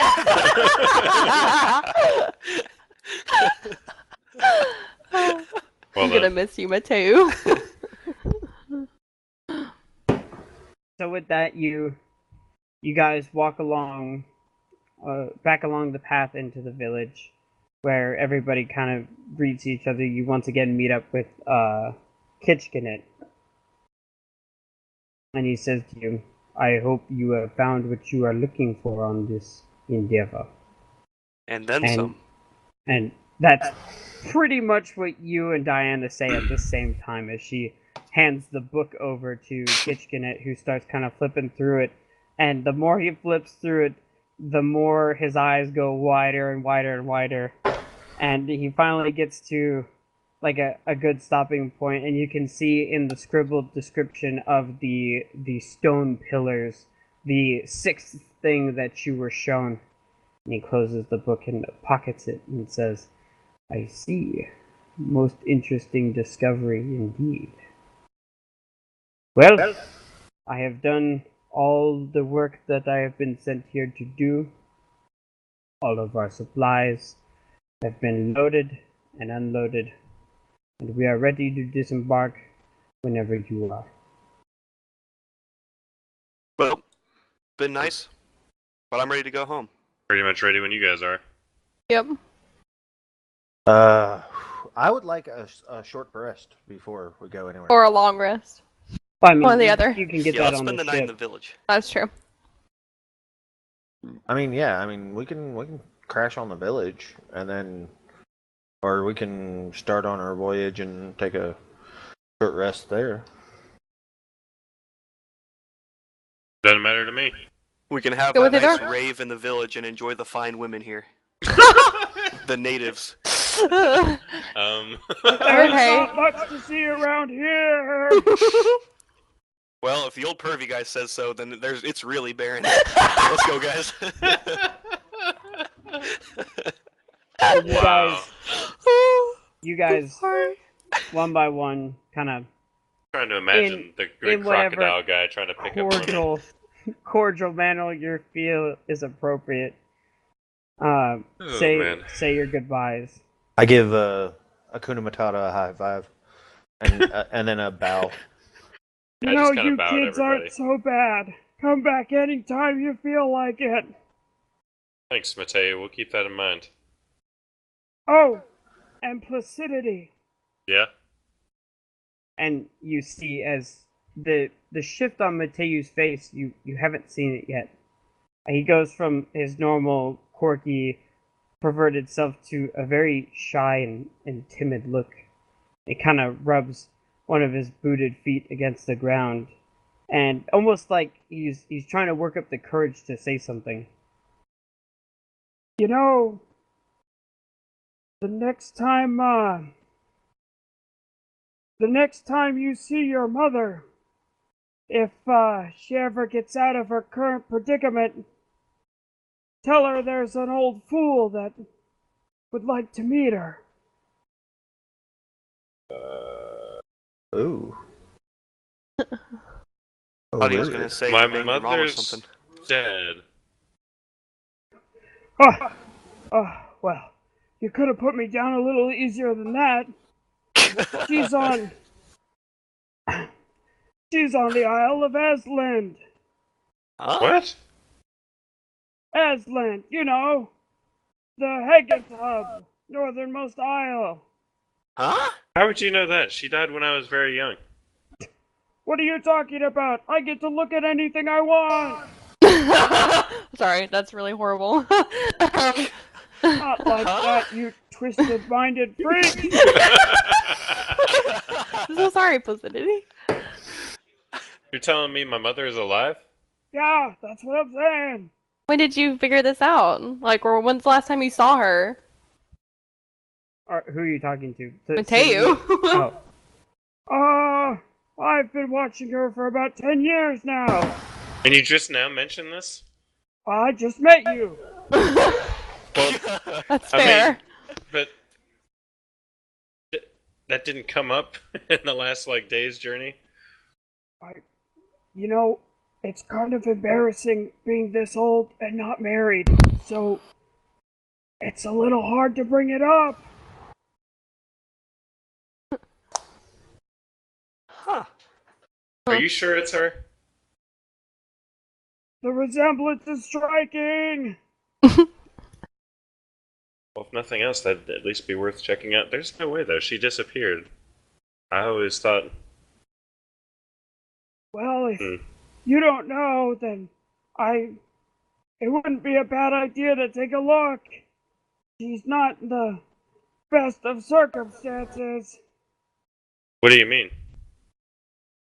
Well, for one, somebody owns her. Oh my gosh. Some freak that has horns a bit like yours. Different color, though. They're not red, are they? The horns? Yeah. Yeah. Purple skin, too. Placidity? Thank you, Mateo. What's that mean? I start What? walking towards the boat. What does that mean?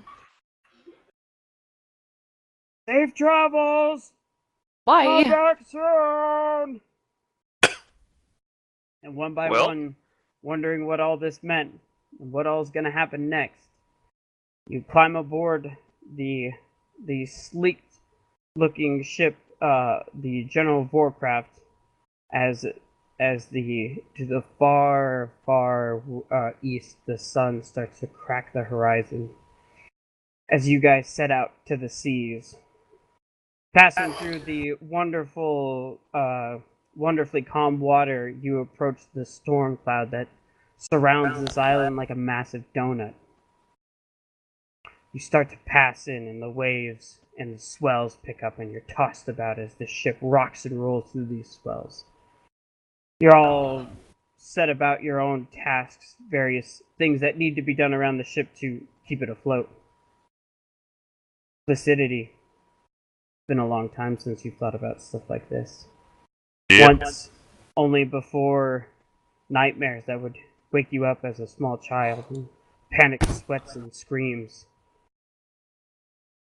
Once thought to be just dreams. Nothing more than a nightmare. Nothing more than a story. You're not so sure anymore. Those stories. What they As mean. Placidity's leaning over the boat, thinking about this, I come over behind him and put my hand on his shoulder. Hey, how are you doing? You seem pretty shaken back there at the island.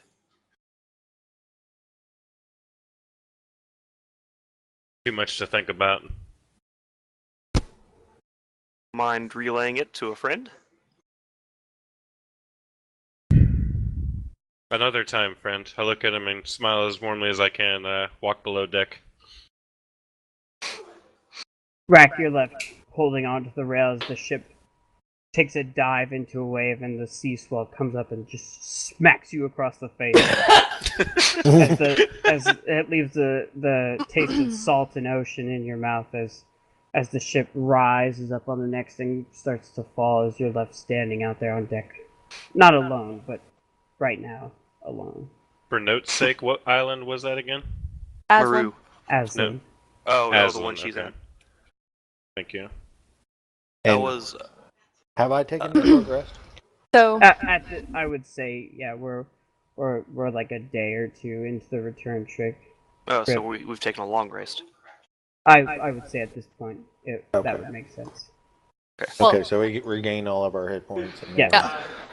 So my character is gonna go to Placidity as well, and then I'm gonna be like, I don't want to bother you because I know what it's like to have a lot of things on your mind, but I know what it's like to have someone thought was gone forever or ripped away from you. So if you ever need anyone to talk to me or anyone else, I'm sure in our party. But I know what it's like to have someone taken away from you, like have someone taken away. So I thank you, Laura. I'm lucky for companions such as you and Rack. I understand if you wouldn't want to talk about it now, just anytime. And then I'll walk away. And I'm gonna go walk up to Placebo. Placebo! Be like, I bow to him. And I say, What are you bowing to your friends for? well, respect, man. I lost my whole tribe. We'll get through this together as a family, as you are my new tribe. I clasp arms with him and give him kind of the bro hug. Yeah. Say, thank you, Draku. I feel the same. I bow and then I go back to go hit on Diana. One mission after another. I'm lucky for such companions as these, I mutter under my breath as Draku walks away. And with that, all of you spend the rest of that day going through, the various tasks that need to be manned to keep this vessel running as quickly as it possibly can. And finally, about halfway through the day, you break through the storm clouds and enter into the more, not calm, but more manageable swells of the vast Iskandar Sea as you guys set full sail north, home. Or at least what will be the start of who knows what next. And now we get to go get some money. Ooh, can we get the world map up there? But yes, we can. But first, John Vorkaiser. I'm hither. Yes, you are. You find yourself one day in the hot afternoon sun in the late Cigaran evening, training with your sword. Gotten very good with it now. And you swing it around for a bit, but you're not quite feeling it. Something's off. Something's not right. You look at the stone, and before on some days you can see both the colors in the one. Now it's just the green. It's been a lot of green lately, too. You're getting kind of sick of green. And so you swing haphazardly, and once again, and once again.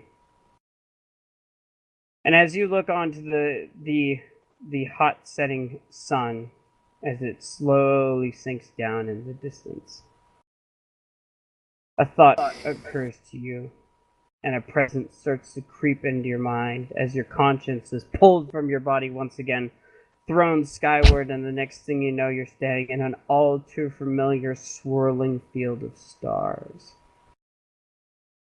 Been a while, John. How have you been? You look well. I've been training hard. I see. And good on you. Gotten better. Your arms are stronger now. But you look discouraged, if I place the words correctly. Well, the problem is the only thing I'm seeing in the sword or the stone is just green, nothing else. There are two colors to this whole scheme, aren't there? Can't have one without the other. Maybe we should take a break from the emotional side of things and work on the more mental.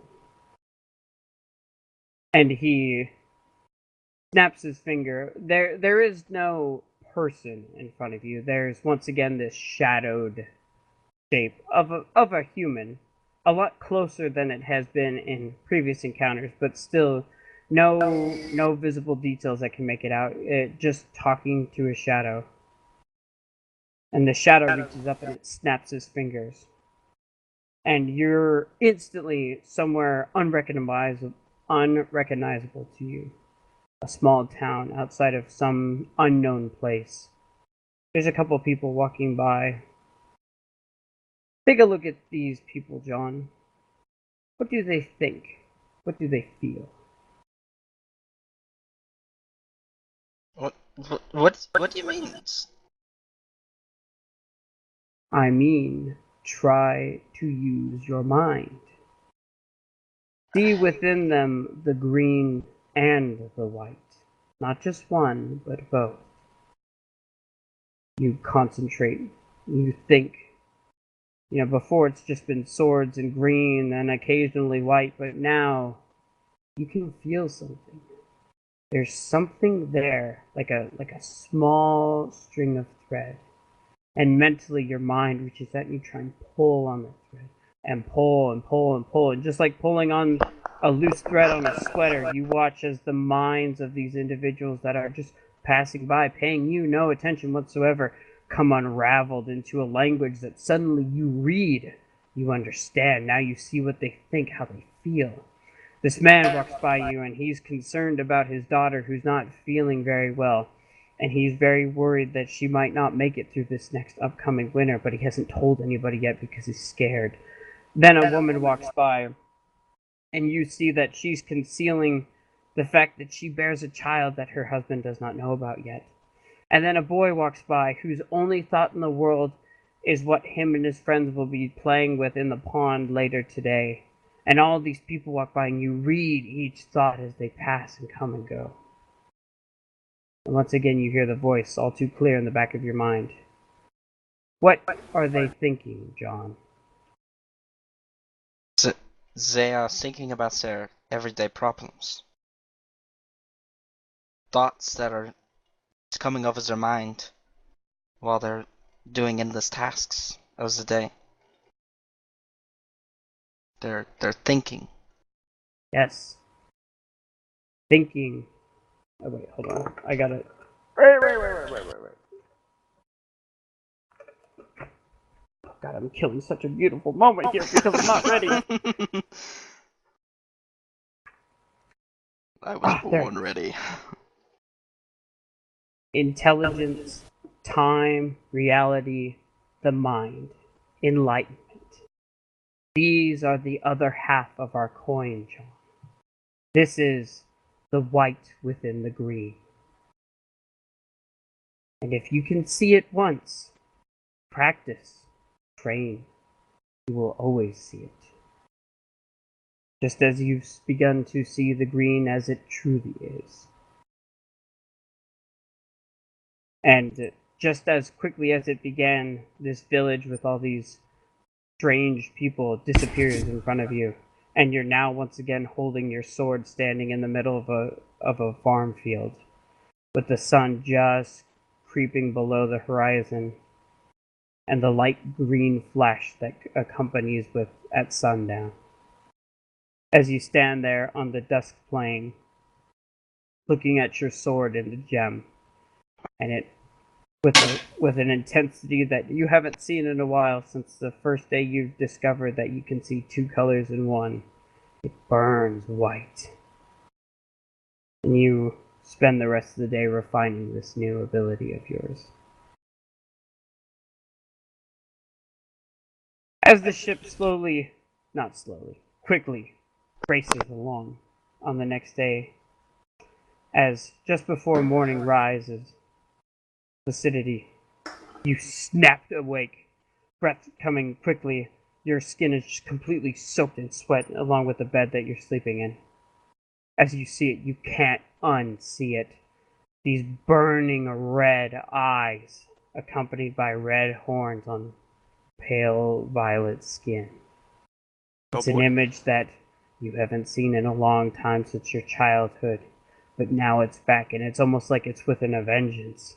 As now accompanied with is a sound, an evil cackle of a man who's laughing at you. You feel as if you're incredibly small, almost like a child as you see this face before you, larger than life. It scares you. It haunts you. It's something that now, when you close your eyes, you can't unsee it. As you stifle awake, being very diligent not to wake anybody else up as you make your way to the top deck. Kitchkanet eyes you. Oh, good morning, Master Tiefling. Rough night at sea, I hope not. Just some old dreams. Oh. Well, those can plague the best of us. Why don't you give my crew a hand rigging the topsail? We took a little damage in the wind last night. Alright. Again, Fresh air ought to do good. Aye. Once again, you set out to meaningless tasks, trying to take your mind off it. It seems like every time your mind wanders off the task at hand, a set of ember red burning eyes awaits you when you close yours. The days pass without event. No surprise visit by Rasputin on the return trip home. As the ship makes great time catching the northern winds at their howlingest peak and utilizing it to the best of the General Warcraft's ability as you scoot along.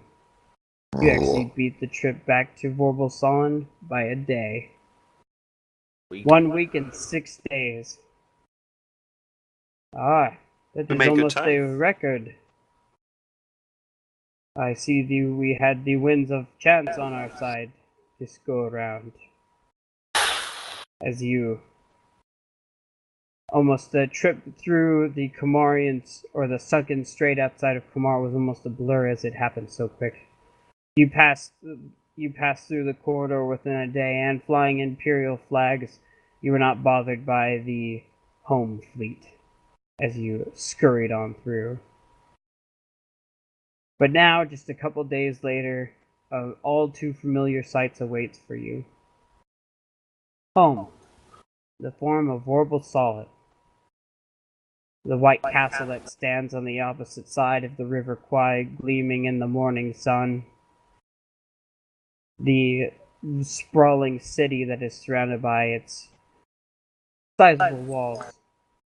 And the ever-active wharf and naval district as they bustle about, ships being unloaded, offloaded, moved, docked, and so on and so forth in this ever endless dance of these great wooden behemoths.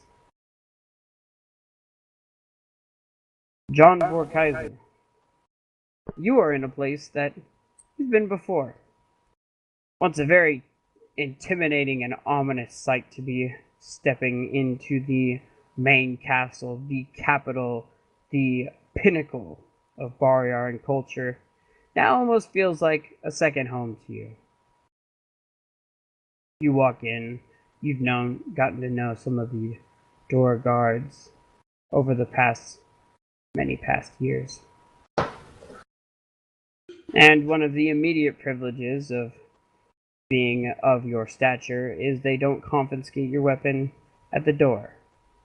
Which is nice, considering the one at your side is probably the most important thing you own, other than your name.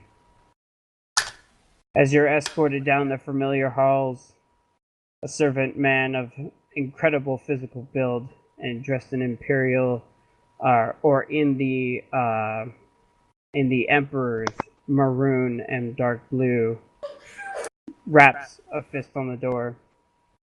Sire, you have a visitor. Ah, gentlemen, you hear muffled on the other side of the door. The servant opens the door and gestures you in. You step in. There is your long friend, acquaintance, child, or playmate as a child, and, of course, the Emperor of Bariar, Gregor Vorbala. John! Good to see you. Been too long. What brings you to my neck of the woods? I hope the travel over here wasn't too much. Oh, it's good to see you, Gregor. I heard tales, Zand and Sigar about, issues at the capital. That's putting it lightly. And he gestures you to take the seat in front of this impressive oak desk that looks like it's probably been in this room for maybe about 500 years. It is old, it is withered, but just like the wood it's made from, stands strong to this day.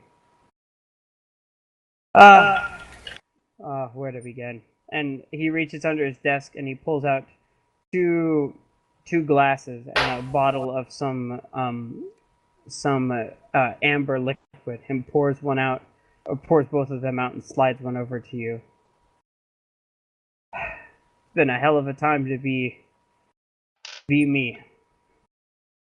As I'm sure you've heard by some of the rumors, those ingrates from the Civil War, apparently not all gone as we thought. Apparently we caught the lucky dying strand and got to watch it flourish and fall, but not before pissing everybody off in the process. You'll be happy to know that Miles is resting comfortably at home. He's well enough. Little strangulation by some nasty ropes, but other than that, he'll live. Badass rope. He's tough. So is that rope. A little, little pain goes way far in the long run. Ah, yes, I suppose so. So what can I do for you today, John? Well, first, if you're drinking, that means I need to drink. Yes, it does. And he reaches like the glass across, and you both clink, and he, like, you're not sure if this is the sipping or shooting variety, but you get a hint when he shoots his. I do the same. Okay. It's strong. The as expected of the Emperor, only the best remains under the working desk. Well, you're here. Nike Festival has passed, and I think I did pretty good this year. I only lost one ship and about 25 men. Hell of a fireworks show. I wish it didn't have to be, but it was. You're not using any of that mind games nonsense to get me all down, are you? I can do that just fine on my own, John. Not to take it, friends. It's not the time. Not the time. Good. Last thing I need is to be, well, more depressed than I already am. But you've got that look on your face. Why are you here? Also heard a band of misfits. Do you know anything about this? Oh, if you're referring to the misfits that rescued Miles, that hits the hammer pretty much on the head. With a nail on the head. Whatever. Anyway, if I'm not mistaken, one of them's local, and the rest are from scattered across the world. A ranger in on a lens lease mission from Dalton. Some monster of a man from Illyrica, if I'm not mistaken, if you can call him a man. And then I don't know what the other one is, but he ain't human. He looks it, but he's not. He's way too big. And I think he's from well, if I got read my insights right, I think he's from Zova Twilight, that dwarven place north of the Commonwealth. Well, not to burst your bubble there, but I already know what they look like. and know what hell they are. Oh, really? How would you know this? Because I was staying at the tavern that after they rescued Miles, they partied at. Yeah. You saw me Well- fucking face plant. Thrown under the bus. Well, what of these intrepid heroes that I gave the Star of Altera to? They're not the first pick, but they're not the worst pick. Well, that's usually how it goes. You sure seem to have some interest in them. What's it to you? When I was there, it's at night. I was doing the usual mind tricks. Right. Hopefully not causing too much trouble. We've talked about this. Now, Gregor, I wouldn't do anything against the kingdoms. You know this. Good. Because it's your head if you do. You know that. Yes. You've told me what, the millionth time?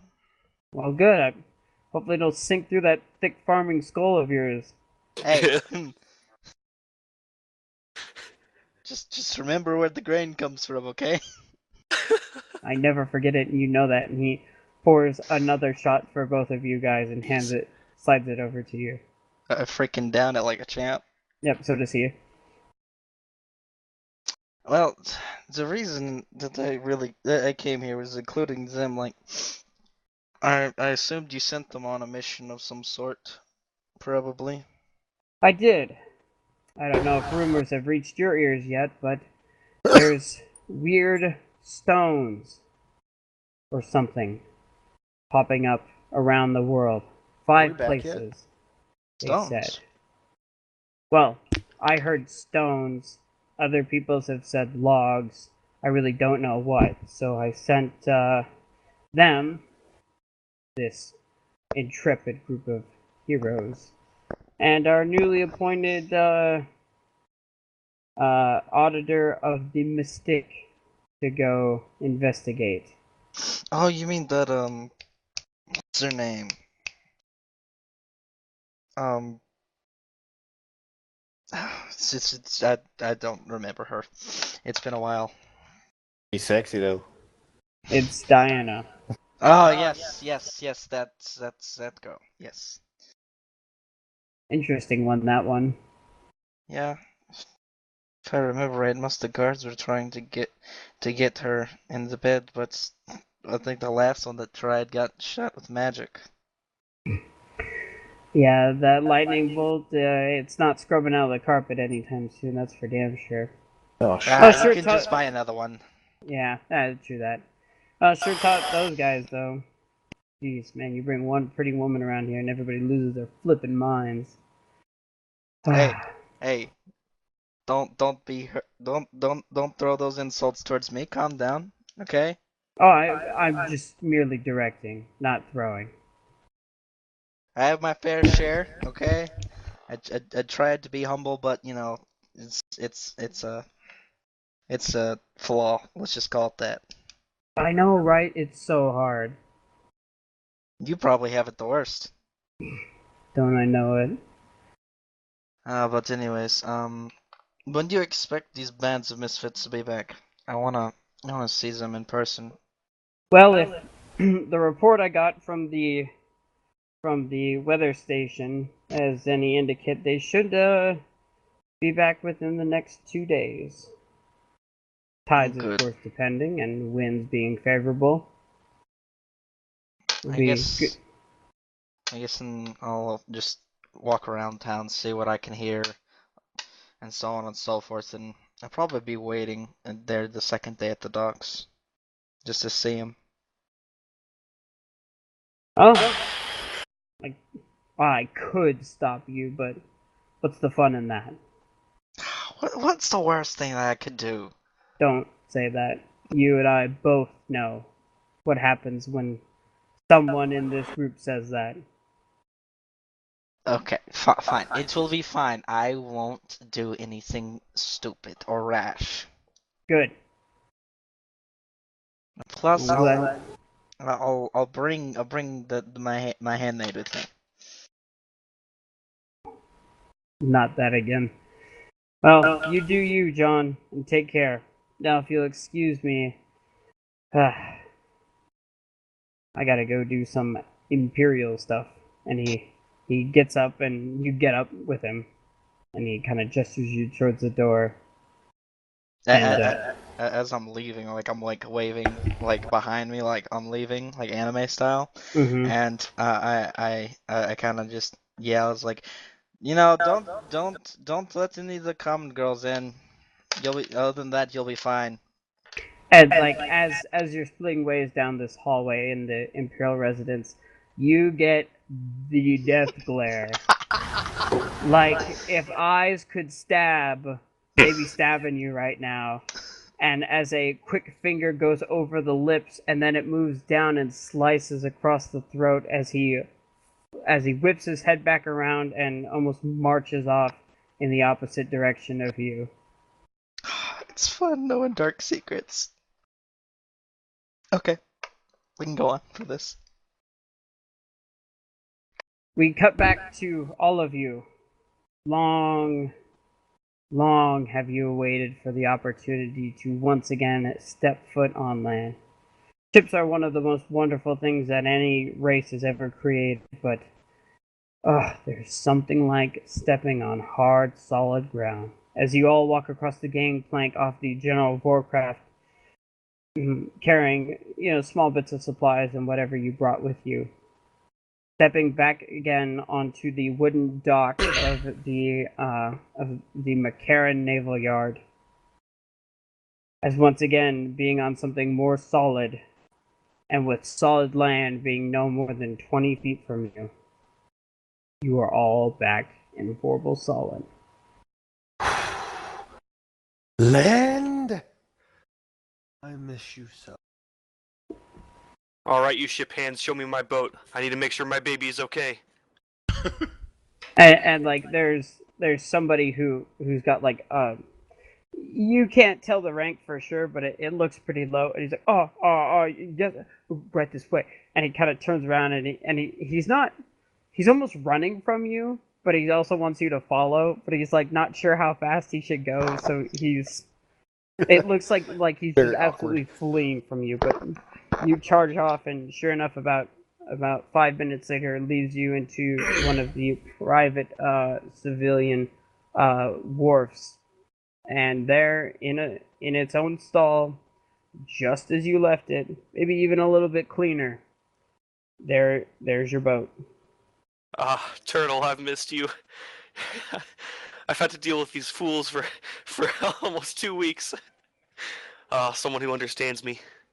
As I go over and start rubbing the side of it. Okay.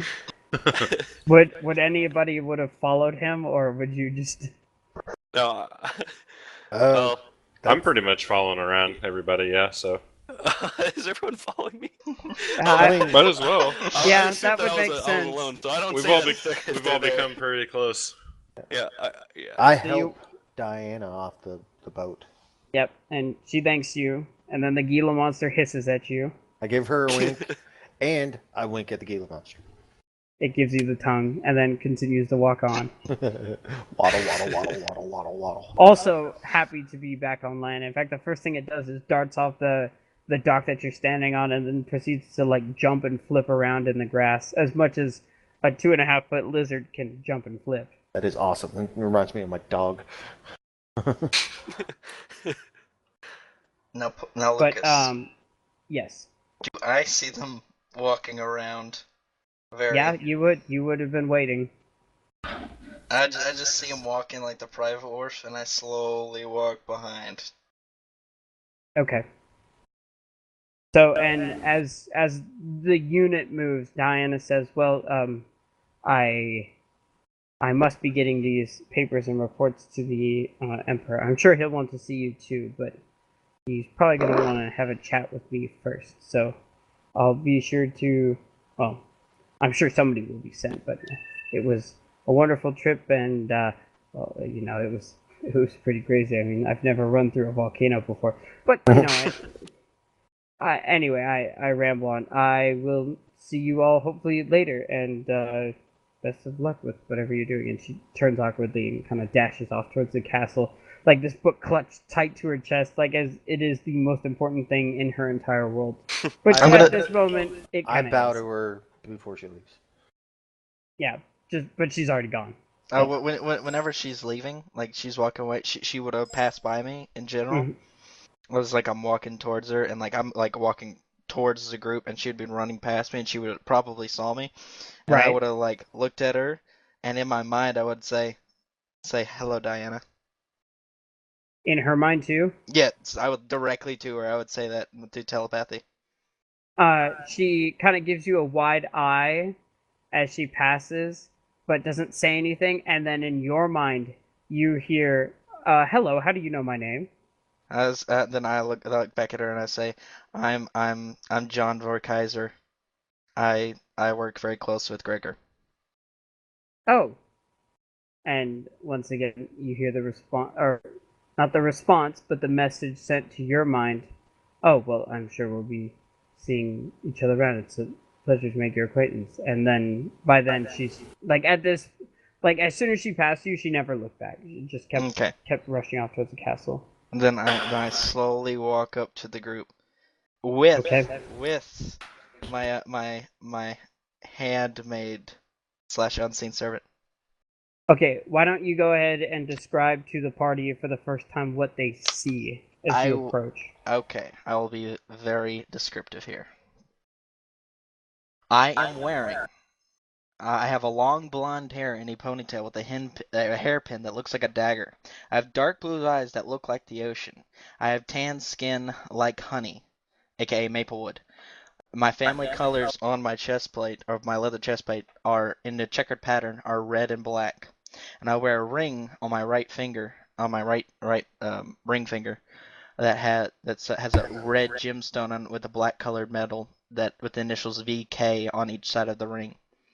Cool. And he has a belt, he has a belt around him that has like everything. It has like a crowbar, a hammer, and it also has like his sword. It's like a Batman belt essentially. And he also kind of wears a like a vest that carries a lot of things on it, a lot of pouches all around it. And he also on the back of his belt he has a carry-all vest. I'm not vest, a carry-all pouch. Is that what it's called? Possible bag. A possible bag. Sorry, I have to rewrite that. Possible bag. So you're just kind of walking up to us? Yeah, and also I have to describe someone else. Do I see any like weapons or anything hanging off you, or do you just? I got my longsword on my side. My bad. And also to my left would be this handmaid that is dressed in a very dressed in a very stereotypical French-made dress that you know exactly how French-made dresses look like, so I'm not even gonna describe it. And she has very lightly colored blonde hair. French-made dress. That's almost like white, but and her eyes are very bright blue that are almost white also. Heyo. And as I'm I think there was a couple other descriptive details you left out in that. What did I leave out? Skin tone, I believe, was one of them. No, I said that. No, he said tan. Oh, tan? Okay. I said that was a one of the very first things tan he said. skin that's like honey. No, not yours, hers. Oh, hers. It's almost like pale. It's like a little darkish, but not like super pale, but like kind of near there.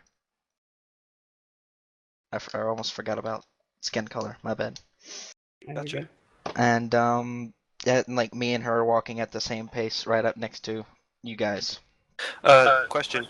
Mm-hmm. Is the long sword hanging off you? Is that the long sword with the green and white gems? Well, it depends what we don't know anything about it, so it depends on what you're thinking, what it appears to be looking like. Oh, well, just the color? Is that what you're talking about? If you're being emotional, right? Yeah, you're being emotional right now, so it'd be green.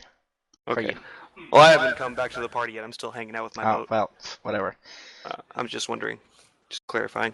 So yeah, I'm walking up to you, So and where are we meeting this person at? I guess I'd say we're at it's Just at at the the docks. at the The dock. docks. Okay.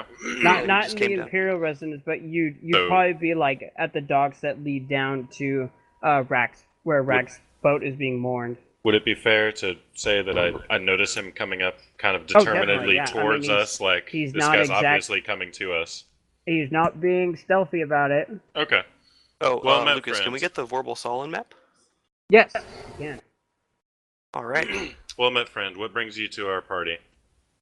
well, Hmm? I've Oh. been watching you guys very Hello. distinctly. Do not touch my servant, you. Oh, Hmm. hi. And doing so, where's your other friend? Rack? Which one? The tall albino lizard. He's Oh, checking out his boat. May I ask your name? My name is John Vorkaiser. Well met, Ooh. John Vorkaiser. You say you've been watching us? Yes, ever since the Nike Festival. I met Okay. you all, and I did not meet you, sorry, correction. I saw you all and witnessed you all, and also might have possibly listened to your thoughts during the when you were in the bar after you rescued Miles. That was probably not our best representation of us. Maybe. I was drinking. I cannot vouch for anything that was going on in my mind that particular night. So Vaughn. I know what each and every one of you, based off my analysis, was exactly last night. And I point at Link's character, Zach's character. Felicity. Yeah, I say, you are a simple man with a simple plan who wears simple clothes in a complex world full of magic and trickery, and your name is Publicity. I said it wrong. And then I point at Savannah's character. Next, so we have the quiet killer who is shy and noble, who can be considered as Goebbels, and she is alluring, and her name is Alora. And then I point at Drake, who's like following her. The strong man with abs you can grind meat on. He walks with confidence but fails to woo the ladies. His name is Draco. Hi. And then Okay, at this time I come running back from my my boat to meet the group. and then I instantly point at Rack where I hear his running footsteps like It's like, last but not least, we have the albino lizard, who is the flexor of the four bolstering, babbling baboons. He is the largest and the biggest of them all. Rack Wraithraiser. Swift, this accent is gold. This is liquid gold. Lucas, I have a question. Yes. My character's been all around, and I seem to know most of the nobles in Vorpal Solon. Is it possible that I've met John or at least heard of him before? He is not from Vorpal Solon. His roll a history check, actually. Let's see if Okay. you do know die. I mean, it wouldn't be terribly hard to get some basic ideas. Okay, no, I don't. No. What did you roll? Oh, yeah. Two. So all you know is that there's like 12 Vor families, and you know some of them, but you definitely don't know all of them. All you know for sure right now is that he's not one of the people that controls the areas around Vorpal Solon. And then, it's like, wait, where's Rack coming in from? Is he coming Get from some at the behind me? airport. Is he coming from He'd behind probably me? be coming right in front of you. I'd And then- imagine Okay. because you're Airport. facing the party, and Rack would come up from behind it, We're right after we behind the get party. there. Yeah, because we're all around here or so. The naval station's probably where the boats are kept, so I would be coming from Well, a that bit or farther Yeah, what I'm up. thinking. So, Yeah. and then, that would probably be closer to the castle, though, wouldn't it? Like the main castles, Yeah. instead of this one over here. Yeah, no, because that's where Diana split to go rush to the castle. And you know all this stuff about us. We don't know anything about you, there, And Van. and then, Pretty much just this. Van, did you literally just call me Van? Van? And then I don't say anything. I just look directly at Draku. And it's like, you don't need to know anything about me, and I don't Didn't- say it. It just like comes into your mind. Something just talked to me. I'm looking around like, what the fuck just happened? Weird. Well, And then I also look at like each and every one of you, and in all general, it's like just in general, remember you're always being watched in the city. Um, And that's in your minds. I'm not saying it. To put it lightly,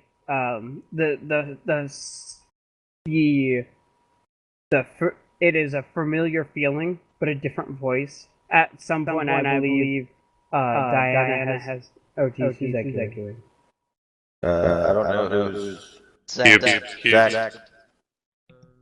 Oh my gosh. We can just mute him. Actually, Link. Can you User kick was him? moved out of your Thank you. channel. Oh, Oh, perfect. thanks. That was weird. Okay, that was Oh, weird. now he muted As a Mike. voice rings through our heads. Yeah, Your channel it was edited. echoes dramatically. Okay, I know it's, but yeah, just the. I'm sorry. Yeah, the sensation is familiar to what Diana has done to you, where especially you, Placidity, where she talked to you after you walked through that wall of lava. She Right. asked if you're okay. Same concept, different voice now.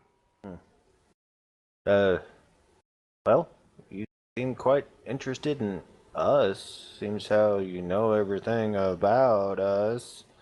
And you like to talk in my head for some reason.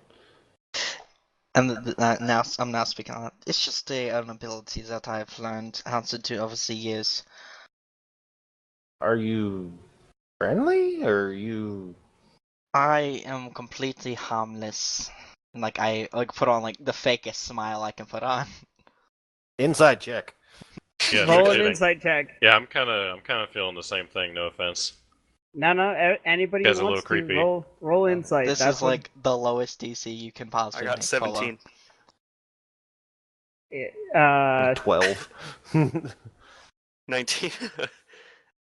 So let's see. 17. Okay. Is Savannah rolling on this User link? joined your channel. Nah. Oh, okay. So He's not an orc, she's fine. So, Rack, Placidity, this guy's hiding so much. Like, he's hiding a lot. Draku, there's something about him. I there's gotta something say that. about him. Yeah, he's not quite right. He's, You know, he's can't talking put to your- me in my head and Can't shit. put your finger on it, but there's something off. I can't. Well, I'm just trying to find friend or foe here, man. Well, I mean, he seems friendly. He hasn't tried to fight you yet, so maybe he is friendly. So, Van, where are you Yes. from? I am from the part of the empire called Cigar. Cigar. Are we in Cigar? No, No. we're in the capital city. Ah, Corporal Solon. I'm still trying to learn this area, man. It's completely fine. It's just in general. Well, I'm still trying to learn this whole world. It'll be alright though. Come on, we must walk and talk. Come on. Oh, okay. Yeah, and like I turned around and I started walking. So, what is your objective here, Jean? Why did you come to meet us? I don't answer at all. I look to my unseen servant, and she's going to reciprocate everything I say in this matter. And can you repeat your question? I kind of forgot it. So, what's your purpose in coming to meet us? What are your goals here? The servant says, well, his goals are just to understand you guys better. Huh. He's been watching you for a very long time and doesn't particularly understand each and every one of your guys' reasons for helping. So, Is it that you're just doing it for yourselves, or is it that you're doing it for fame, or what? Do you have a goal that you're trying to do, that you're trying to get close with Gregor? So, User as left far your as I channel. can't speak for everybody and every one of my User joined companions, your channel. generally we want to help the world. We all have our own specific goals and actions. Rack, I believe he wants to assemble a crew and see the world. Draku, I think, correct me if I'm wrong, you want to understand everything and figure out your place in the world. I'm just trying to help bring balance to everything. Understand my place in the world, make some money, help out who I can, and just, hey, if I meet some pretty girls along the way, then that's good. Yeah. Oh, no, Miss Diana, she's kind of got piqued my interest a little Check your bit. phone. Oh, okay. Fairly simple reasons. But I'm trying to find my place and to make a tribe, family. So User left your channel. that's why User we're joined your traveling channel. together. That's why we're doing what we're doing. We're happy to have anybody along, I guess, while we're in the city, but we're getting ready to embark on a new adventure. So Are you? we're welcome to take along anyone who is willing to fight and help us pursue our goals of helping the world, but if you can't fight, then I'm afraid that the city is where we'll leave you, Mr. John. Me? Just not be able to fight? Do you think I carry this, like, I'm actually speaking now. You think I carry this sword for show? I just kind of give him a shrug, like I don't Well, a lot even of those know. knights carry weapons I and mean- armor for show. Yeah. Doesn't mean they User can. I disconnected mean, from just your because they have them channel. doesn't mean they can use them. Well, I think you'll be very surprised about my abilities. I So- say we give it a test right now. What do you say, John? How about we wait until we get to the training ground? User So, joined your channel. We'll fight John, there. you asked us what are our reasons for doing what we're doing. What are your reasons? My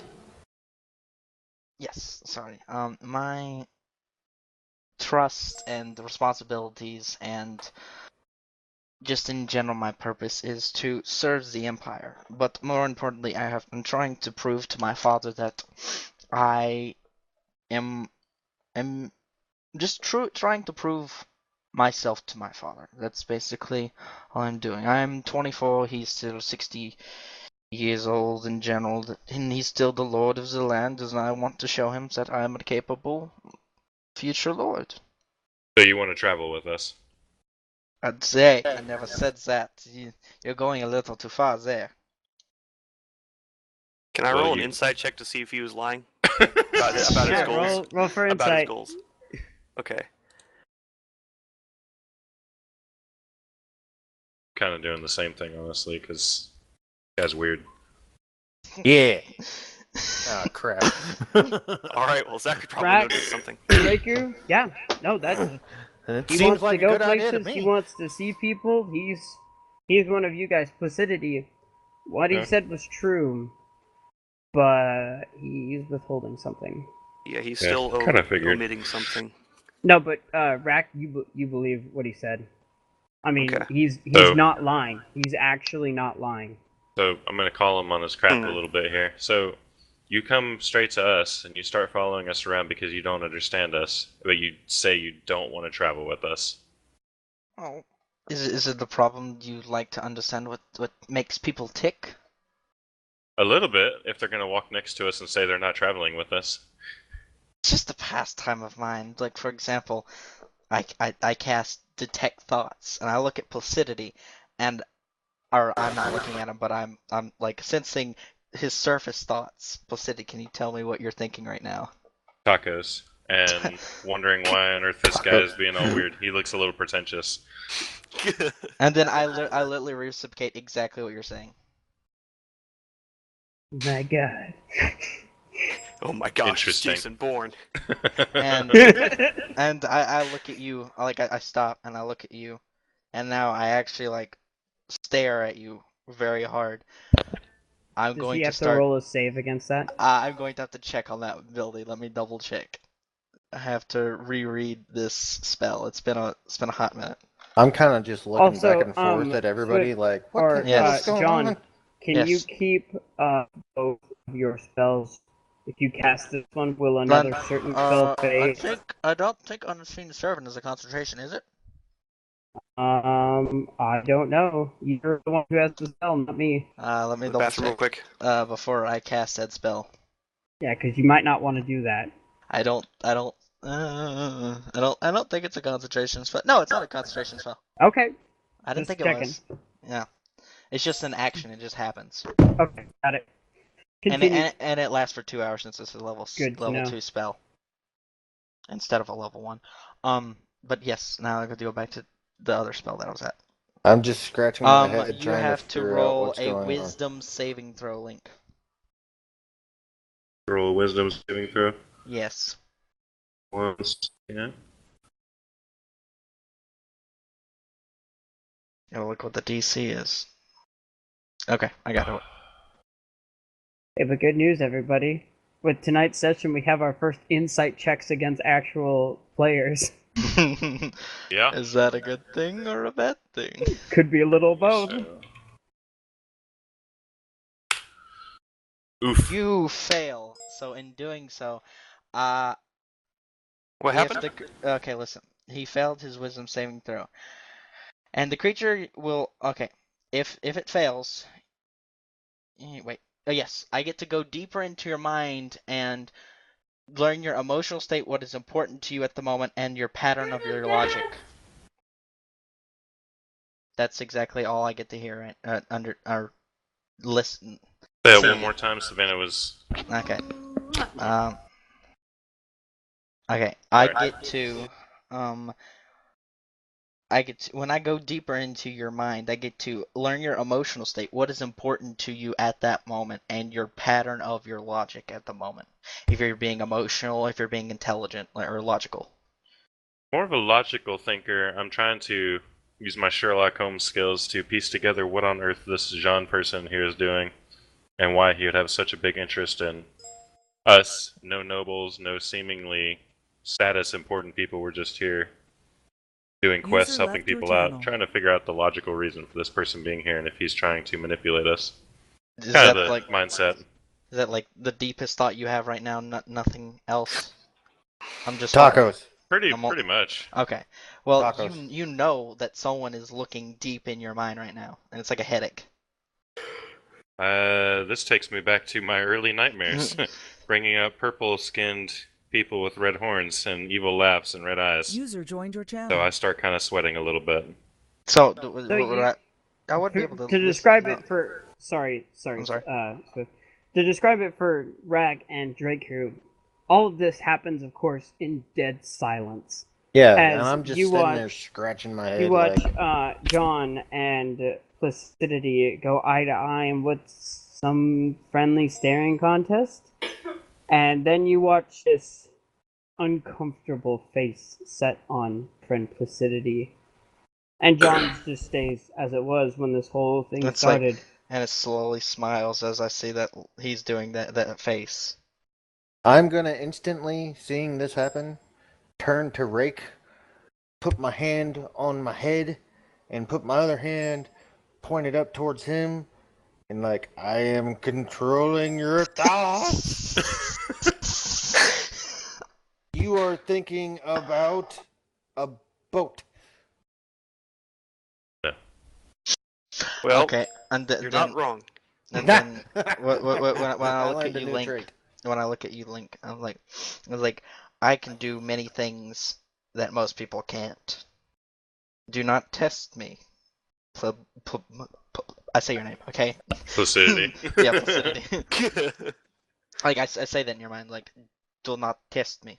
Oh, by wrong accent. Just well, you know. I just said, don't test me. I'm not one to be trifled with. I don't trust this guy at all. I'm not sure if I want him traveling with us.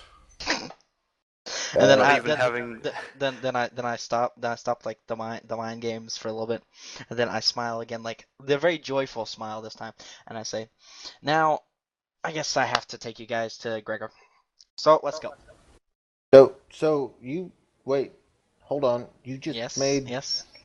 Placebo over here like Excuse me. very uncomfortable and stuff. And I tried that whole mind manipulation thing on Rake, and I found out he likes boats. I look at Draku now. It still hasn't been a minute, right, Polo? A minute. I would say that whole endeavor took a minute. Okay, then never mind. The spell's up. Mhm. Then Can I just I put my hand on my head and I point my other hand at him and I'm like, you like to creep people out.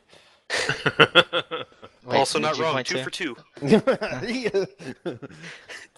And Uh, then, anyways, as I look to my unseen servant, I'm just like, I nod, and then I keep walking. As she says to you, it's like we must follow the master. Come on. he's your master, but we will go see Home Dude for some money. Let's do this. I muttered to the group, I really, really have a bad feeling about this guy. Yeah. Is John, he? as you walk away, you hear the ever familiar voice creep in the back of your head, and it says, "You know, I may just be an eternally old entity, but that's an interesting way of making friends there. What's your play, John?" I think back to them. I'll think back to the entity, and it's like, it's always good to fear the unknown, but in general, they will welcome it. I feared you when I first met you. Oh, but Fear creates trust. What? Yikes. well, Oh, John, I don't want to break this to you the sour way, but when we met, I also wasn't a bit of a dick either. So, yeah, Okay, just I will. think. Sassy. Then I think back to them. It's like, fine, okay, I will apologize. Okay. It's too late. I'm already gonna I'm fight just you. trying to help you out, John. Your interests and mine we're together now, so gotta look out for one another, eh? Fine. I'll stop being mean. Which character is Lucas role playing? He is role playing an entity. He's Oh, okay. He's in basically Van's God. mind. Got you. Essentially, Okay. none of this is I her. was. I'm trying This to is all a like. mental Okay. conversation inside of John's This is Okay. a lot. Yeah. This is a lot Sorry, of I mental was not games. following. Sorry. A lot of mental games going on. With Swift's character brings a whole lot of fu to anybody who's not carefully following along. Yeah. So bear with us. It gets better. Okay. Okay. As I'm gonna assume we just arrived at the palace with no I'd issue. imagine over the course of this Pidgey. conversation and the other Yeah, tomfoolery, yeah, sure. I'm gonna be back because we're obviously following Van. Talking with no idea how I Lucido got and that Rake. Yeah, PidgeyZ@gmail.com. You're John Von blah blah blah. And John Vor. Vor Kaiser. John Vorkaza. Well, John Vor. Mm-hmm. Vor, Vor. Van. You are Van. That's your freaking name now. Okay. That's what I'm gonna call you. What are you calling him? I was trying to think Van. of something that would go well with John, but I'm like, It's I was really gonna hard. call you Jean, but It's Jean hard. sounds It's like hard. John. So I was like, Vaughn. That was so funny. Felicity, the first time you said it, Vaughn. you were like, Jean. I'm like, ah! I'm gonna call you Vaughn. Now. You and me are out of habit. Okay, Paulo, as we are going to the to the The give castle. me a minute. Yeah, thank you. The castle. I do unsheathe my sword, but then I see I hold it to Whoa. where no. Listen, I unsheathe it and I have like my hand on the blade, and I like hold it in front of me, and then in the instance where they can't see it behind me, and I put it in the dimensional plane. I like cast it away. Oh, okay. So in Oh, that case, alright. roll a sleight of hand check just to. That is true. Yep. Do we need to roll a perception check? No, Or is depending this on what he passive? rolls. Depends. Yeah, I gotta remember what it is on my sheet. And sleight of hand. Oh. Oh wait, As- not a d20. Never mind. I can't roll my d20s. I gotta use that. As we're walking, I turn to. That is a 7. Holy crap! So you guys watch as you follow, eyeing this mysterious new individual you've met closely, as as the servant gal follows him along, and he rounds the next corner, on the way to the castle, and keeping good pace and no rush or no hurry. You round the corner too, as he's kind of slowed down, and holding his sword out in front of him, like he's ready to either fight or deflect something. you watch as this slit in space and time and everything in front of you that you know and understand gets essentially splits in half, and he sticks his hand with his sword inside, lets go, and then pulls back an empty hand. And this rift closes without a sound. If you hadn't have caught it for the split second, you would have never seen it. But you did. What the crap is with this I guy? kind of went a little bit into a defensive, but then I saw his hand came back, and I was like, oh. Draco and I are standing like halfway into our combat, like like forms. It's like to be stances. fair, though, like you look around for any context clues about what the hell's going on, and John, correct me if I'm wrong, but I'd imagine that your maid is standing there unfazed. Still, right there behind me. Yep. So she doesn't seem to feel that there's any sort of danger or trouble. So yeah, but it's also his servant. Yeah, we don't know it's anything. still a little weird. This dude comes up to us, asks us a bunch of weird questions, invades our mind, then pulls out his sword and makes it disappear in front of us. I'm gonna be a little wary. Yeah, and I've seen a bunch of people everywhere, so like usually I have a good idea to read people, but I'm getting like frustrated because I just cannot understand this guy, and I don't trust him at all. With me, he seems alright because I can't really get a good insight on him, but sketchy. So I'm gonna slowly make fun of him a little bit to placebo to make placebo kind of lighten up, and I do my hand thing, and I put my hand out and to his head because he's got horns, and I'm like, you like to meditate and ram things with your horns. Okay, I'm gonna assume when we enter. I shake my head. Okay. I'm gonna assume I give him a little nudge, trying to get him to lighten up. I give you a little fist bump. Alright, there we go. I'm gonna assume we've entered in the castle now, and so on and so forth. Yep. So and they have to give up their arms, I would assume, probably. Yeah, it's nothing new. Like you guys did this last time. Yeah, we're pretty much used to this. Yeah. Oh, yeah. You want to take these guns from me, do you? And the same guard who you said the same thing to last time rolls his eyes just like he did the last time you said it to him. Then, like I like kind of motion you guys like, come on. I forget. Did he take my quarterstaff from me, or did he let me keep that? They would have let you kept quarterstaff. It's really blades and pistols and rifles and stuff that they're mainly worried about. Yeah, all I got is a sling and a quarterstaff. In theory, right? You can't kill somebody outright with a stick. Not immediately. That's not the immediate thought, anyway. Right. Yeah. There are more things about things that poke. It's strapped on my slice. back anyway. Oh, so they take my pike and spear? Oh, definitely. What kind of crap?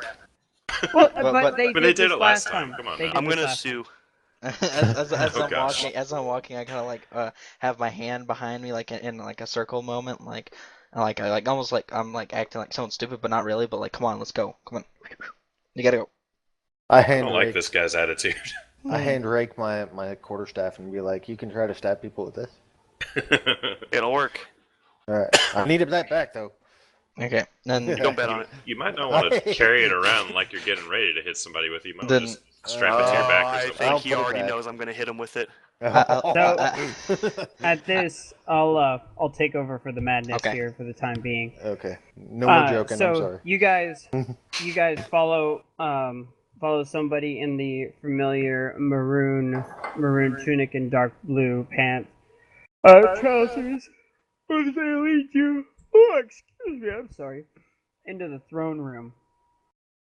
And there you see, not even sitting in the big chair, but kind of pacing on the ground floor beneath the summit of the imperial throne, is the familiar to you guys, to all of you actually, Emperor Gregor, or Emperor Vorbara, I should say. And then standing next to him, kind of talking and reading from the journal that she wrote was is Diana. Yeah. And she's kind of describing the situation of what they saw, and looks like nearing the very closing end of it by what you guys walk into. As she finishes with, and then And then after we saw the two spires that were paralleled with the hexagonal stones, we were thrown back to our bodies, and that was what we saw, my lord. Stones, huh? And he looks at you, John, and says, "It was stones. I'll be." I look at him and I give him a little I tell him to telekinesis basically. I just call him telepathy. That's not what it's called, but I say Message. it's not message at all. It's a feat. Just go. Okay. It's the feat with the pact. Remember? Right. Okay, sorry. And then I look at you, not him. Well, you, but you know what I mean. Yes, I look at me. Gregor, and I smile and I say to you, they are an interesting bunch in general. I have to apologize to them after this. So, if I could borrow your private chambers for a minute after this. Okay. Wait, is it like message Nope, where he can nope. respond? It's just me to him. Oh, Nothing it's else. okay. Good to know. And he looks at you confused, and he looks at the rest of you, the party. He says, "Stones. Stones. Eight, Yes. 8 feet tall, 4 feet wide, 1 foot thick. Why does that? What is that? Why is that important?" Gosh, I can see what you mean by ominous. I mean, just thinking about it, 5 stones just laid about, and perfect carving of an alien material. That's creepy. And he kind of like gestures to you guys like he's expecting a response. And before you can say anything, he like moves on. He's like, "Up." Almost as creepy as this guy. No, well, I see you're well acquainted then. Well, that's John for you. Anyway, I believe I owe you people something, and might I dare say, you've done a wonderful job. Especially since the fact that the Isle of Meru has been resupplied, all of you made it home more or less safe and alive, and you didn't kill Mateu, which, from what I've heard from Kitchkinet, is a, well, let's just say good job. And Oh, job Matavu. well done. That's a crazy old man right there. And actually, standing, flanking the Emperor on the other side is Kitchkinet himself, who kind of lets out a heavy sigh at this whole exchange. And he kind of brings forth a couple.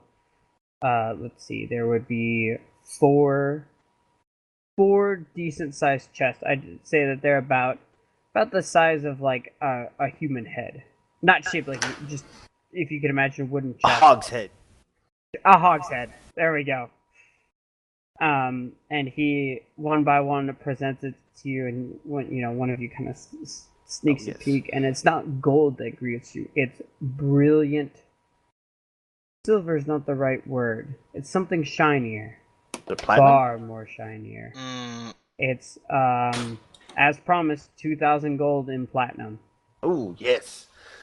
Whoa. And it weighs a ton too. As Kitchkinet hands it off, some of you, Placidity, especially you, not being the monstrous brawler physical type, you kind of not expecting the weight of this chest as it's handed to you, and then arbitrarily let go as it. You gotta kind of.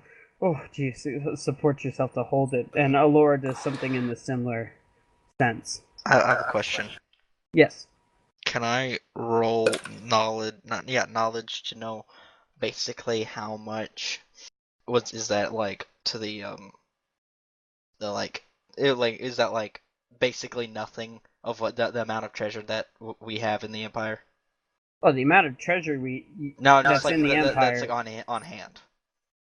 On hand, it's pretty absurd. It's not to shovel out. Let's see, 2, 4, 6. To shovel out 8,000 gold like that. That's not child's play. That's a serious gesture. I kind of like smile and nod. Yeah, that's for somebody of these people's stature who have only done one previous contract with the Emperor. That's substantial. They kind of just nod, smiling. Still standing in place, not doing anything. And what is the? Sorry, I don't mean to interrupt. That's fine. What is the transfer rate? I mean, I know it's 2,000 of gold 10. in platinum. Yes, so it's 200 platinum, right? 200 platinum. Yeah. Is that what each of us are getting, or what all of us are getting total? Each of you are Each getting individually. 200 platinum. Holy So that's crap, 2,000. that's a lot. Yeah, that was the agreement. Okay. Because And- you guys did Sorry, not I get was an you doing guys stuff did with not Savannah. get an advance and were compensated for essentially 4 weeks of Yeah. time. I 4 have weeks a, in a Platinum couple times days. like what, 4 or 5 people? Man. with what is the transfer rate from gold to silver? It's the 10. 10. 10? It's always 10. Okay. Everything's 10. Unless we're talking beta dollars. Heck is a beta dollar? You'll Beta find out. colony. Oh, okay. Bone wolf. Yep, good idea. Good job, Jacob. That was impressive. No problem. I've been doing my homework. Good, good. I just posted my bio on the website as well. Oh, I saw that. Yes. Okay, I'm like kind of transferring some of my gold to equal out a little bit of silver, just because some things are bought in silver. Sure.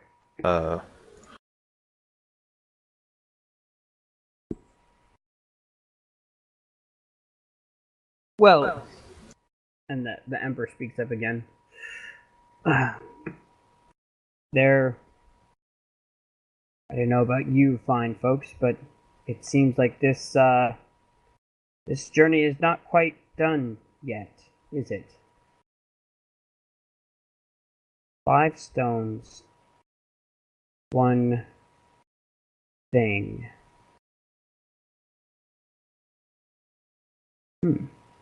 Say, what would it take to persuade you lot to go investigate these items? I mean, The 6 locations that we were shown? well, I mean, maybe not all of them, but yeah. Lord Emperor, each of these stones was located somewhat close to a place that emanated with us. I can't speak for the group, but I would personally do it for nothing. I was actually about to say a similar thing. Well, I like that price. If So- you want to give me something, I'll take it. But Why don't we Yeah, meet in you've the already middle given then? us too much for that quest. I'm always down to get more stuff and items and food and work. So if you want to give me something, I will gladly take it. But I will also stick with my family, my tribe. That is quite There noble of you. is something that you could give us, perhaps. Within reason. If you could keep your ears open for maybe some kind of demon, purplish skin and red horns on the northern isle of Aslan. Any information about that would be most appreciated. You say it's a demon. That's what I'm thinking, but I'm not 100% sure. Certainly demon-like, if nothing else. And You I already know something? Well, I mean no disrespect, Master Placidity, but would he happen to be a tiefling, a bit like yourself? It's possible. Honestly, I'm not sure. There are a surprising number of tieflings in this world, but if one in such description crosses my ears, I will send it forward. I appreciate that. I give a bow and I kind of step back a little bit.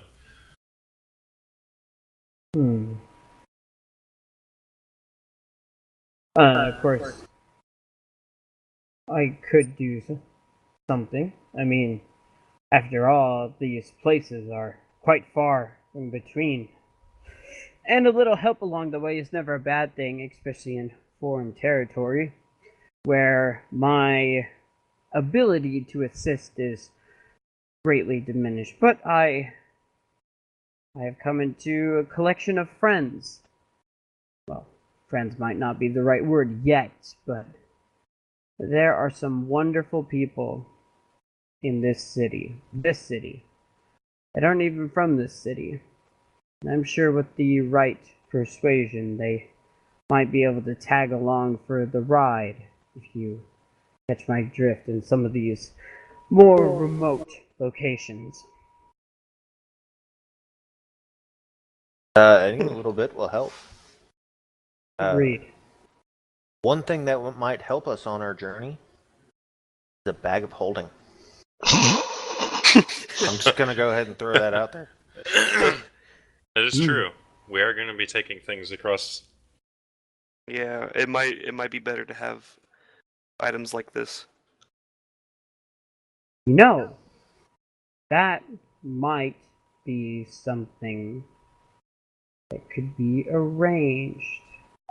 And he kind of waves a hand over, and an armsman, or essentially like what's a servant, but they're in the Vor system. They're called sworn liegemen. And he essentially says, "Armsman, go down to the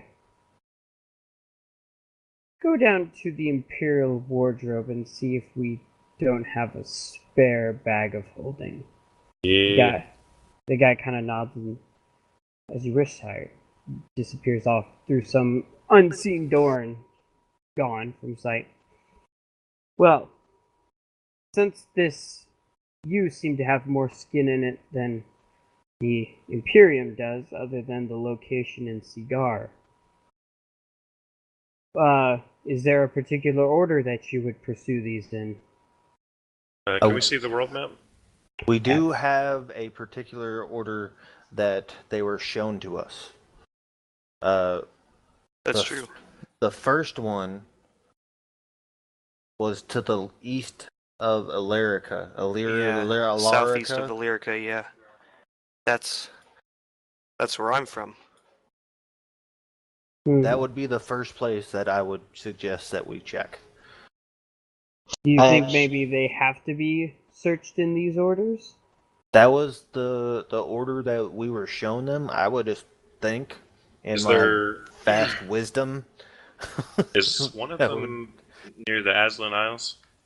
There was yes, directly it north. was north, underwater, as you remember. Yeah, The that would visions actually be submerged quite deep into the sea before it found this stone resting on an abyssal plane of the ocean. that would be my vote on where to go first, simply because of what Mateu, what he said. if we're gonna go my there, mother. we are definitely gonna need some water breathing potions. I actually speak up. I'm just like, you said one of these. You said one of the ones was near Cigar, correct? Yes. And Diana says yes, and she kind of hands over to you a piece of paper with a crudely drawn map of the world and essentially what you're looking at right now. All the different places that were marked by description. Yeah, that's the fourth one. I like take it in my hand between like my index finger and my middle finger, and I like scan over it, and then I look at her and like I say in my mind, can I keep this or no? Yeah, I've already made 3 more copies. Yeah, she did. Then, that's my girl. Then I kind of like fold it and like put it in like the inside of my tunic right there, and then I speak again. Since it's near Cigar, like you can be easier to get there as my father owns that land and I'm to inherit it. Aren't we in Cigar or around Cigar? We're in the capital. No, you guys are here, right here. I don't see the map. The map's not loaded. Oh, did I not put? I probably screwed this up. Yeah, I did. Here we go. Let's try that again. There we go. You guys are here. Technically, that would be the closest one to go to the one in Cigar. I would say. Well, we could go to the one in Cigar on our way to Aslan. I mean, that's true. the question is do we want to go in the order that they were shown? That might have some importance. Uh, Well, if you I do don't. that, I don't know that there would be an importance with that, but maybe. Can I? I Is know there just any? because of my mother's sake, I would prefer going to Aslan Yeah. sooner rather than later. It would Is be better there? just to make sure she's safe. Is there any way that I can He do was just being some sort crazy. of check to see if that has any significance in what we saw? It would just be pure guessing, wouldn't it? You know what? Roll an insight check. Oh crap! Okay. Can I roll? Do I roll as well? Holy No. shit! I don't think I'll Wow. need to. I'm good. Okay. So, Draku, as Yes. your mind reels and grinds to process all of this, I have high wisdom. I'm just saying. yeah, you think on what makes something critical. Why must something be said first? Well, there's a time, of course, and there were no indicators of where should be gone first. Okay. So why should any of them be any different to start from?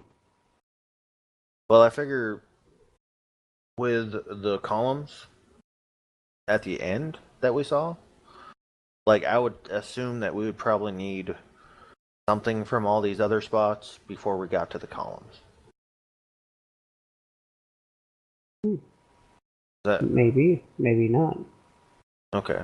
But that's what your check reveals is there was no critical indicator to Of importance. assume urgency Okay. over other than they all exist and they're all urgent. Okay. Maybe. Well, I speak up to the group and I'm like, how about we just go of ease of access? Like, if Cigar is the closest, and then after that, where your mother might be, Placebo, is the second spot. I mean, we can hit one and then go to the other. I know the importance of your mother to you, and I know what it is like to lose people.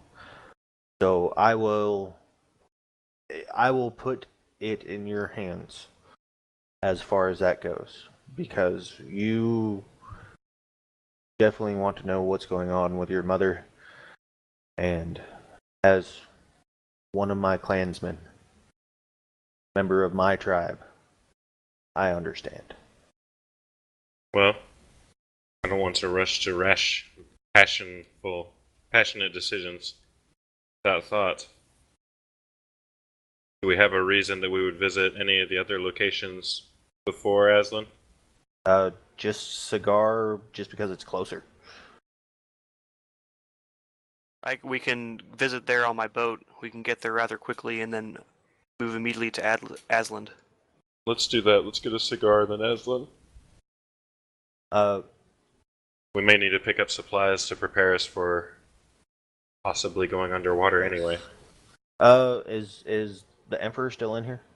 Yeah, in fact, you're having this whole conversation. Diane is here. All the important people are here. And as you say, you could take your boat to Komar, or not Komar, but Cigar. The Emperor speaks up and says, and you would have to pass along a couple of coastal cities, the biggest of which being Komar, which happens to fall under Imperial rule. So maybe supplies could be gathered there with, say, some assistance on our behalf. Would Sir Emperor would some water breathing potions, or possibly with the beautiful Diana would be joining us, and she might be able to provide a water breathing spell for when we do adventure to Astum.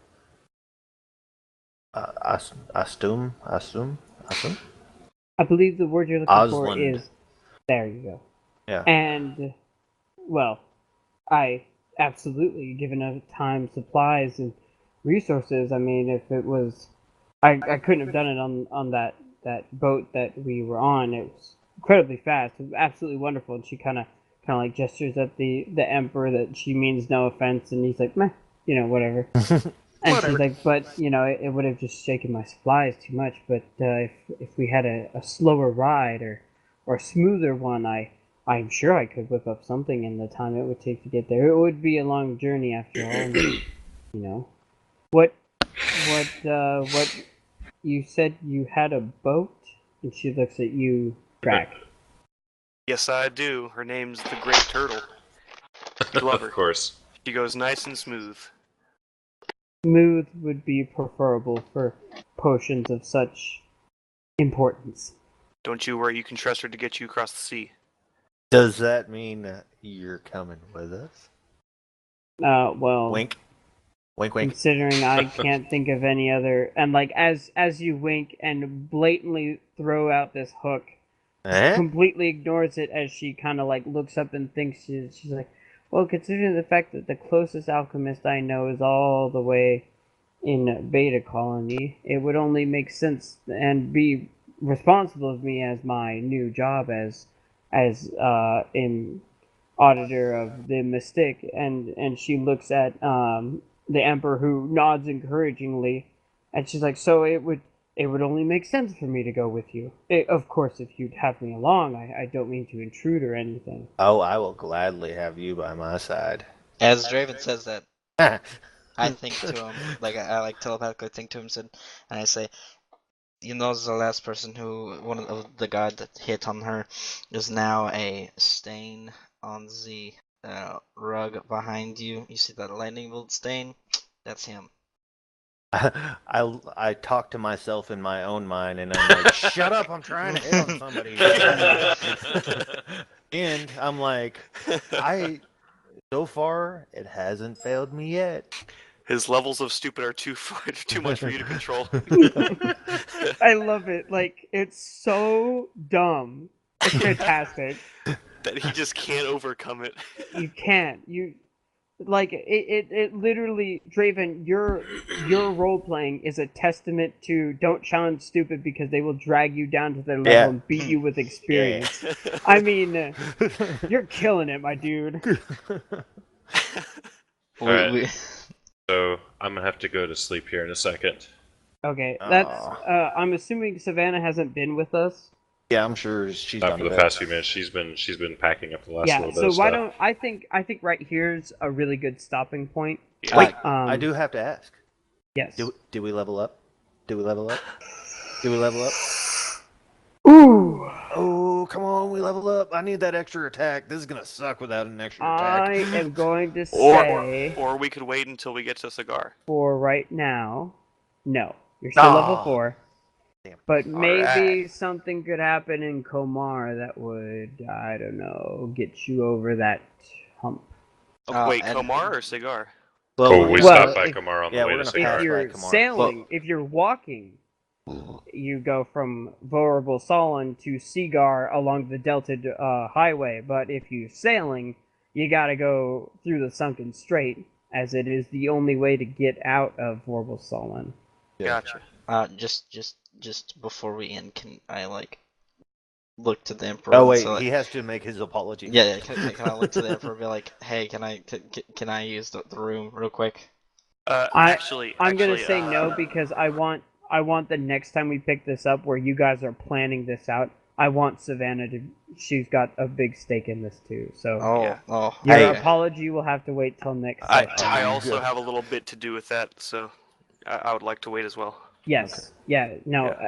Everybody's got skin in the game here, so.